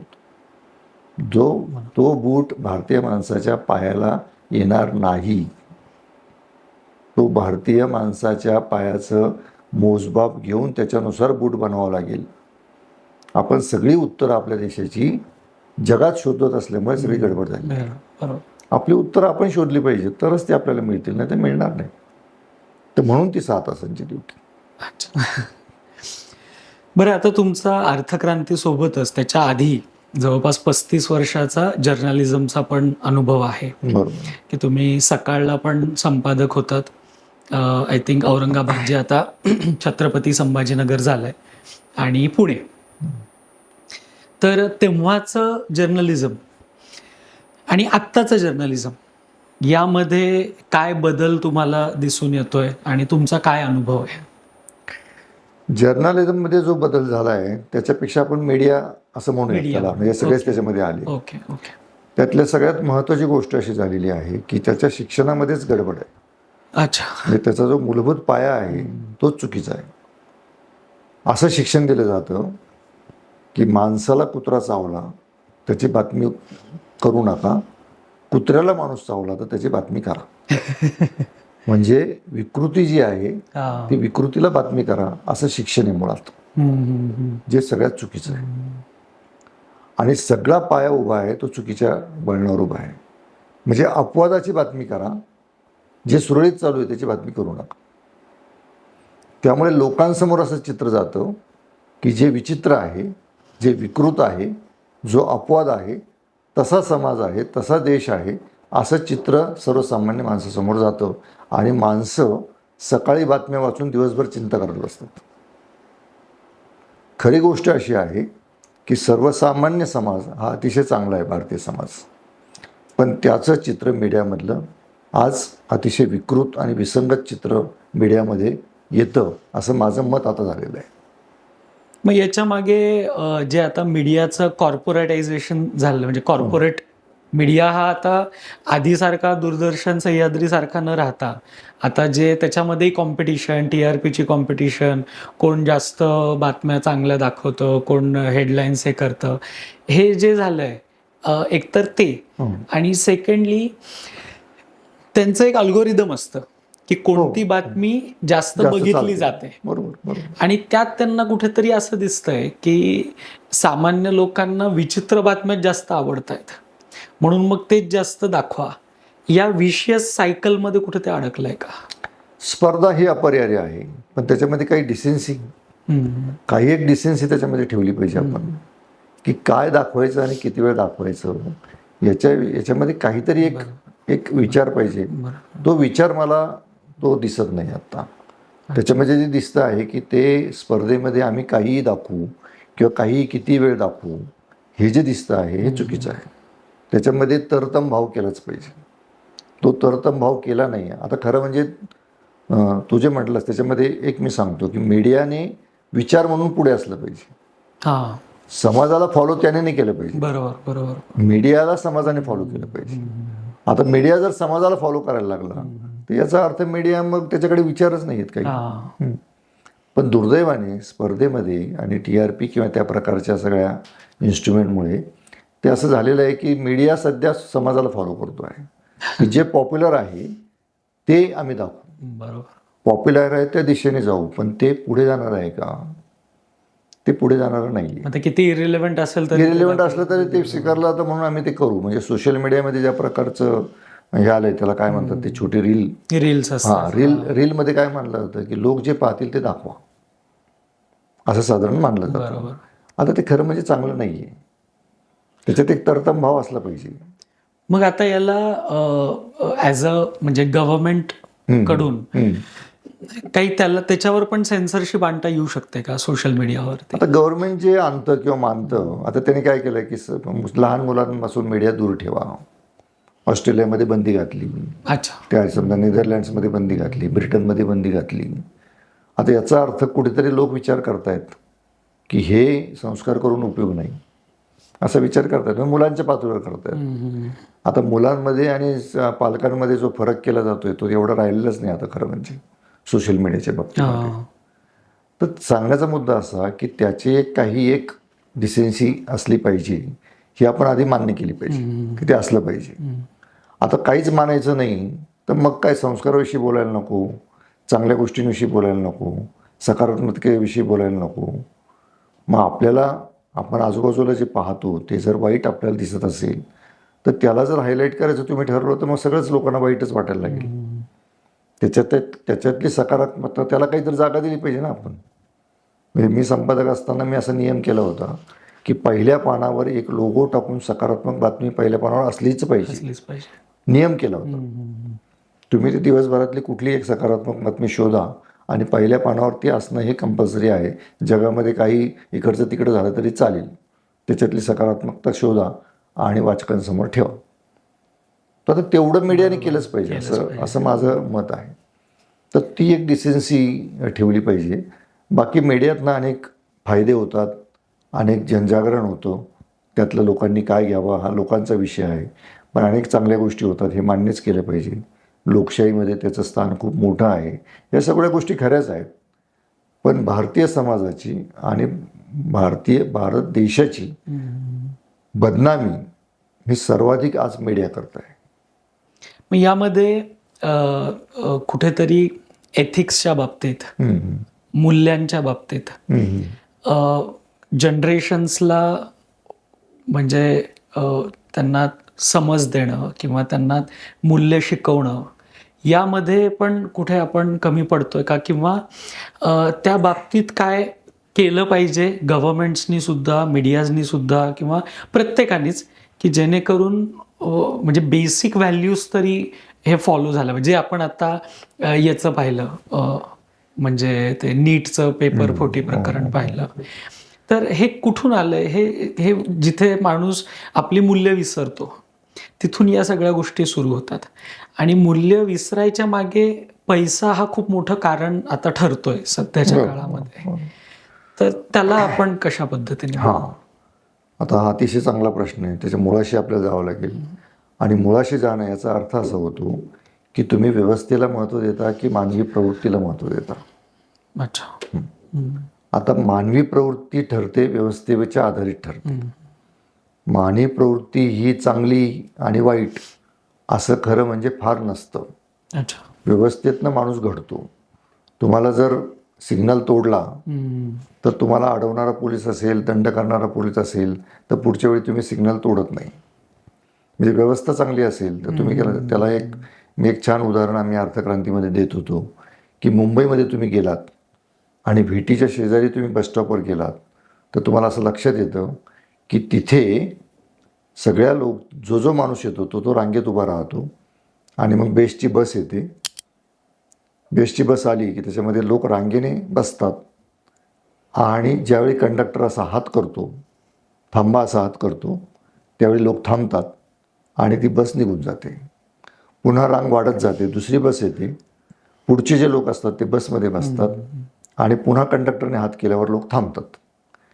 जे मुंबईमध्ये शिस्तीचं चित्र आपण पाहतो ते चित्र आपल्याला इतर कुठल्याही शहरामध्ये किंवा इतर कुठेही दिसत नाही. याच्या मागचं कारण काय? याचं उत्तर असं आहे. मग असा प्रश्न आम्ही विचारायचो लोकांना, तर लोक काय सांगायचे की मुंबईचे लोक शिस्तीतले आहेत, बाहेरचे लोक शिस्त पाळत नाहीत. दुसरं सांगायचे मुंबई मोठं शहर आहे त्यामुळे मुंबईमध्ये चालतं, बाहेर चालत नाही. तिसरं असं सांगायचं की मुंबईची उभारणी ब्रिटिशांनी केलेली आहे त्यामुळे ब्रिटिशांची शिस्त टिकली, बाहेर काही ब्रिटिशांचा एवढा संबंध आलेला नाही. काही उत्तर सांगतो आपण. त्याचं खरं उत्तर असं आहे की 2 मिनिटाने गाडी येऊन माझ्यासमोर उभी राहणार आहे हे जर मला माहीत असेल तर मला रांगेत उभं राहायला त्रास होत नाही. ज्यावेळी मला लक्षात येतं की 1 तासानंतर सुद्धा गाडी येणार नाही आहे त्यावेळी मी रांग तोडतो आणि बसमध्ये बसतो. आता इथे वृत्ती महत्त्वाची आली की व्यवस्था महत्त्वाची? व्यवस्था महत्त्वाची आहे. जिथे जिथे जगामध्ये व्यवस्था चांगली आहे त्या ठिकाणी लोक अतिशय चांगलं, म्हणजे त्याची वृत्तीही चांगली असं आपण म्हणायला लागतो. आणि जिथे जिथे व्यवस्था चांगली नाही आहे तिथे आपण लोकांच्या वृत्तीला दोष द्यायला लागतो. प्लस आपण हे मान्य करतो की आमच्या समाजामध्ये प्रचंड आर्थिक आणि इतर विषमता आहे. जिथे जिथे विषमता असते त्या ठिकाणी तुमची सगळी जे विचार आचार आहे हे गळून पडतात. कारण काहीच लोकांना पुढे जाण्याची संधी असते, बाकीच्या लोकांना नसते. आणि मग ते रांगेत ओढून पुढे जाण्याचा प्रयत्न करतात. आता खरं म्हणजे त्यांची इच्छा नाही आहे, पण मग ते काय करणार? म्हणून व्यवस्था महत्त्वाची. व्यवस्था म्हणजे डिजिटलायझेशन ही व्यवस्था आहे ती चांगली आहे. याचं कारण रांगेचा फायदा सर्वांना. त्याचं आपल्या दररोजच्या जीवनातलं उदाहरण म्हणजे लिफ्ट. लिफ्टचं बटन ज्याने आधी दाबलं त्याच्याकडे लिफ्ट येते. त्याच्यामुळे मग मला राग नाही येत की माझ्याकडे आधी का नाही आली, कारण ज्याने आधी दाबलं त्याच्याकडे जाते, त्याला सिस्टीम आहे. तर भारतासारख्या इतकी प्रचंड लोकसंख्या असलेल्या देशाला अनेक चांगल्या सिस्टीमची गरज आहे. म्हणजे मग आपल्याला भारतीय समाजाच्या वृत्तीविषयी बोलावं लागणार नाही, वृत्तीला दोष देत आपल्याला जगावं लागणार नाही. हे अतिशय चुकीचं आहे. आज जे आपण सकाळी उठल्यापासून रात्रीपर्यंत भारतीय समाजाच्या वृत्तीविषयी बोलतो, हा एक ढोंग आहे. खरं म्हणजे सगळ्यांनी फक्त व्यवस्थेविषयी बोललं पाहिजे की व्यवस्था कशी सुधारेल. आणि भारतीय समाज, भारतीय माणूस हा मुळात अतिशय चांगला माणूस आहे, अतिशय सज्जन, अतिशय प्रामाणिक, अतिशय कष्टाळू. आपण जी बदनामी चालवली आहे भारतीय माणसाची, ती अतिशय निषेधार्ह आहे. त्याला व्यवस्था द्या चांगल्या, त्याला सेवा सगळ्या द्या मिळून, तो नाही वागणार वाईट. आता 5% लोक, 2% लोक तर सगळ्याच समाजात वाईट असतात. तुम्ही इटलीमध्ये गेलात तर चोऱ्यांचं प्रमाण प्रचंड आहे. तिथे कुठे चोऱ्या कमी आहेत? किंवा इतर कुठेही रशियामध्ये सुरक्षित मानलं जात नाही. न्यूयॉर्क शहरामध्ये अनेक वस्त्यांमध्ये बाहेरचे लोक जाऊ शकत नाहीत, इतकी गुंडगर्दी आणि इतकं असुरक्षितता आहे. मग तेही समाज वाईटच आहेत तसं म्हणलं तर. पण आपण जातो म्हणजे फक्त न्यूयॉर्कचा चांगला भाग पाहतो, युरोपमधला चांगला भाग पाहतो, कारण आपण पर्यटक म्हणून जातो, आपण तिथे राहत नाही. पण भारतीय समाज हा त्या प्रकारच्या व्यवस्था नसताना चांगला समाज आहे. त्यामुळे व्यवस्थेला महत्त्व देणं ही खरी गरज आहे. आणि मग हे चोऱ्या माऱ्या, भ्रष्टाचार, या सगळ्या गोष्टी ज्या आपण बोलतो, ह्या व्यवस्थेने हळूहळू कमी होतील. आत्ता जे पैसे खाण्याचं भ्रष्टाचाराविषयी आपण बोलतो, डिजिटलच्या माध्यमातून भ्रष्टाचाराचं प्रमाण कितीतरी कमी होणार आहे भविष्यामध्ये. हे करताच येणार नाही भ्रष्टाचार. इमॅजिन करा, काल परवा आपल्या पंतप्रधानांनी आसाममध्ये बसून 8 कोटी लोकांच्या, शेतकऱ्यांच्या खात्यामध्ये पैसे जमा केले. तो जो शेतकरी सन्मान निधी आहे ते जमा केले. एकही मध्यस्थ नाही, एक बटन दाबलं की त्याच्या खात्यामध्ये पैसे जमा झाले. पूर्वी संजय गांधी निराधार योजनेचे पैसे तहसीलदार कचेरीमधून घेण्यासाठी पैसे द्यावे लागायचे, कारण ते कोणीतरी मॉनिटर करत होतं, कोणाच्या तरी हातात होतं, म्हणून त्याची दया याचना करायची, त्याला अर्ज करायचा, मग त्याला पैसे मिळायचे. आज 8 कोटी लोकांच्या बँक खात्यामध्ये एका बटनाने पैसे जमा होतात. जितकी व्यवस्था सजग चांगली होईल, तितका आपल्याला भारतीय माणसाच्या वृत्तीविषयी बोलण्याची गरज पडणार नाही. आणि मी मुंबईचं जे उदाहरण दिलं, ते उदाहरण त्याचं अतिशय जिवंत उदाहरण होते की जिथे व्यवस्था चांगल्या आहेत तिथे भारतीय माणूस अतिशय शिस्तीचा माणूस आहे. जिथे व्यवस्था नाहीत तिथे तो शिस्त पाळत नाही, कारण त्याला ते शक्य नाही. शिस्त पाळणं शक्य नाही त्याला. शिस्त पाळली त्याने तो पुढेच जाऊ येऊ शकणार नाही, असा तो प्रश्न. बरं, आता आजच्या पॉडकास्टचा सगळ्यात शेवटचा प्रश्न विचारेल की तुम्ही आत्ताचा जो भारतीय तरुण आहे तर त्याला काय असं गाईड करताल किंवा त्याला काय मार्गदर्शन करताल की पुढच्या आता येणाऱ्या जे काही AI असेल किंवा जे काही जगातले बदल असणार आहेत तर त्याला अडॉप्ट करायसाठी त्यांनी आत्तापासून काय उपाययोजना केल्या पाहिजे, काय तयारी केली पाहिजे? सगळ्यात महत्त्वाची गोष्ट म्हणजे काळासोबत राहावं लागेल. काळासोबत राहावंच लागेल. त्याच्याशी काळाशी शत्रुत्व पत्करून चालणार नाही, हे बरोबर आहे. पण तेवढंच हे बरोबर आहे की तुमच्यातलं जे भारतीयत्व आहे ते तुम्ही सोडता कामा नये. म्हणजे भारतीयत्व म्हणजे काय? भारतीयत्व म्हणजे समाजाविषयीची एक बांधिलकी, हे भारतीयत्व आहे. वाटून उदरनिर्वाह करणं हे भारतीयत्व आहे. एकत्र कुटुंब पद्धती काही प्रमाणामध्ये शिल्लक ठेवली पाहिजे आपण, सगळी जरी ठेवू शकलो नाही शहरीकरणामुळे, त्यातलं जे शक्य आहे ते आपण केलं पाहिजे. गरजा, कन्झम्पशन वाढलं पाहिजे एकीकडे असं म्हटलं असलं मी तरी गरजा मर्यादित ठेवल्या पाहिजे. कारण गरजा जर वाढल्या तर कदाचित कुठल्याच प्रश्नांना आपण तोंड देऊ शकणार नाही. कारण महात्मा गांधींचं जे वाक्य आहे प्रसिद्ध, त्याची आठवण ठेवली पाहिजे आपण. महात्मा गांधी असं म्हणाले होते की गरजा भागवण्यासाठी निसर्गाने सगळ्यांना सगळ्या गोष्टी दिलेल्या आहेत, पण ग्रीडला काय म्हणतो आपण मराठीत, लालसा भागवण्यासाठी निसर्गाकडे तेवढी साधनसंपत्ती नाही आहे. आता जर सगळ्यांनाच गाड्या चालवायच्या, सगळ्यांनाच बंगले बांधायचे, सगळ्यांनाच काय विमानाने प्रवास करायचा, तर ते जर त्या पटीने वाढलं तर निसर्ग आपल्याला साथ देऊ शकणार नाही. त्यामुळे त्या मर्यादा आपण ओळखल्या पाहिजे. आणि अंतिमतः जगाशी आपण जे स्पर्धा करत चाललेलो आहोत आणि जगाप्रमाणे होण्याचा प्रयत्न करतो आहोत, ते मनातनं काढून टाकलं पाहिजे, डोक्यातनं काढून टाकलं पाहिजे. जगाशी स्पर्धा नाही आपली, आपली आपल्या आजूबाजूच्या लोकांशी जी काही स्पर्धा आहे ती आहे. ती जरूर करा, पैसे कमवा, पण त्याच्या माध्यमातून त्याचा विनियोग कसा करायचा हेही आपल्याला कळलं पाहिजे. आता जे दिसतं आहे की त्याचा जो कन्झम्पशन आहे ते इतका तरुणांमध्ये त्याचा प्रचंड वेग दिसतो आहे, तो वेग थोडा कमी झाला पाहिजे. त्याचा अर्थव्यवस्थेवर एक वेळ थोडा परिणाम झाला तरी चालेल, पण तो वेग कमी झाला पाहिजे. कन्झम्पशन कोणी केलं पाहिजे? ज्याच्या हातामध्ये पैसे नाहीत त्याला दिलं पाहिजे. म्हणजे म्हणून म्हटलं की ज्येष्ठ नागरिकांच्या हातात आता पैसा, ज्यांच्याकडे नाही त्यांना दिला पाहिजे, आणि मग तो कन्झम्पशन वाढलं पाहिजे. कारण ते कन्झम्पशन थेट गरजांमध्ये परावर्तित होतं. हे कन्झम्पशन जे आता तरुणांचं जे कन्झम्पशन आहे ते काही प्रमाणामध्ये निसर्गाचा विनाश करण्यामध्ये परावर्तित होतं. तर तेवढं त्यांनी जर सांभाळलं, म्हणजे पुढे जाताना आपल्या भारतीय मनामध्ये असलेली जी माणुसकी आहे तेवढी शिल्लक ठेवली तरी आपले सगळे प्रश्न सुटतील. त्यामुळे जगाच्या स्पर्धेमध्ये आपण असणारच आहोत. पहिले 15-20 वर्ष भारताची असणारच आहे, त्याच्याविषयी काही दुमत असण्याचं कारण नाही. पण जे या प्रवाहात नाहीत त्यांना घेऊनच जावं लागणार आहे, आपली इच्छा असो नसो. त्यांना सोडून जाता येणार नाही. त्याच्यासाठीच्या ज्या व्यवस्था टाकल्या जातील सरकारकडनं, कुठल्याही सरकारकडनं, त्या व्यवस्थेचं स्वागत करा. ओके.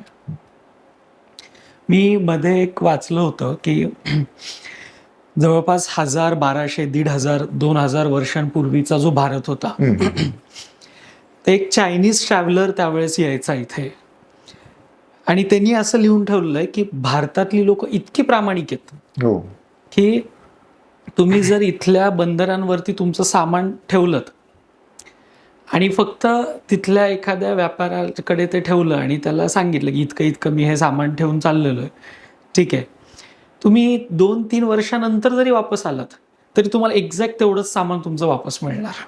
बरोबर. ही भारताची ओळख होती.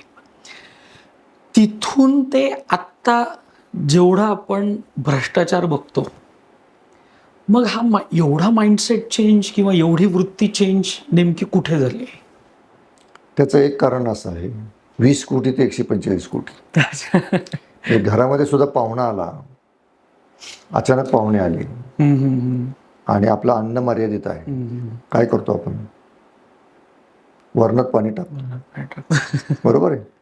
हा, म्हणजे हे चुकीचं आहे, पण टाकतो. याचं कारण एका घरामध्ये 4 लोक जगणं आणि 40 लोक जगणं, याच्यामध्ये फरक आहे. ते भारताच्या बाबतीत झालेलं आहे, मान्य करा. पहिली गोष्ट. दुसरी गोष्ट म्हणजे 20 कोटी ते 145 कोटी हा प्रवास आपला 1.5 शतकात झालेला आहे. 1.5 शतकात झालेला आहे. दुसरी गोष्ट म्हणजे कमीच लोक होते, त्यामुळे समृद्धीच होती आणि निसर्गाने भरभरून दिलेलं आहे. जगामध्ये ज्या प्रकारची हवामानाची स्थिती आहे त्या सगळ्या प्रकारची हवामानाची स्थिती भारतामध्ये अस्तित्वात आहे. असं काहीही नाही की जगामध्ये आहे आणि भारतात नाही. त्यामुळे आपण भाग्यवान आहोत. ते सगळं होतं आणि ते 20 कोटी, 15 कोटी, 10 कोटी लोकांमध्येच त्याचं वाटप होत होतं.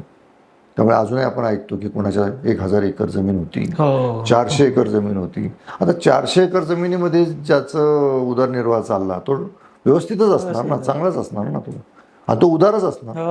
बरोबर. हा एक भाग. म्हणजे त्याच्यातनं जी निर्मिती होत होती त्याच्यात आपण श्रीमंत होतो आणि समृद्ध होतो.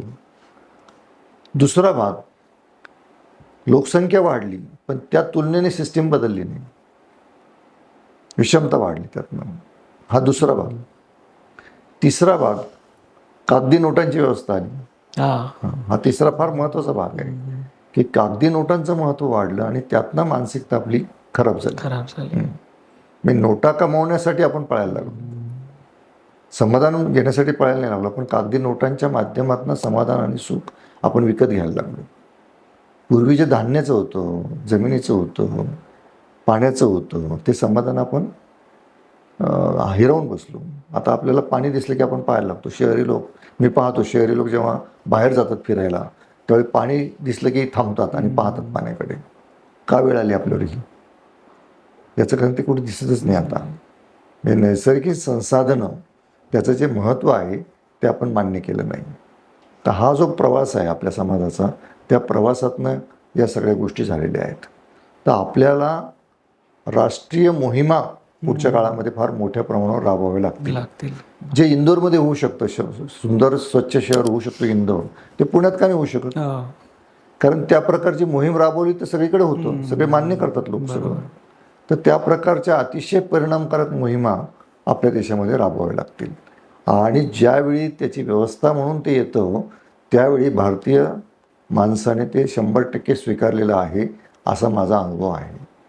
मी दिल्लीच्या मेट्रोमध्ये घाण पाहिलेली नाही, पुण्याच्या मेट्रोमध्ये घाण पाहिलेली नाही, अतिशय स्वच्छ मेट्रो पाहिलेले आहेत.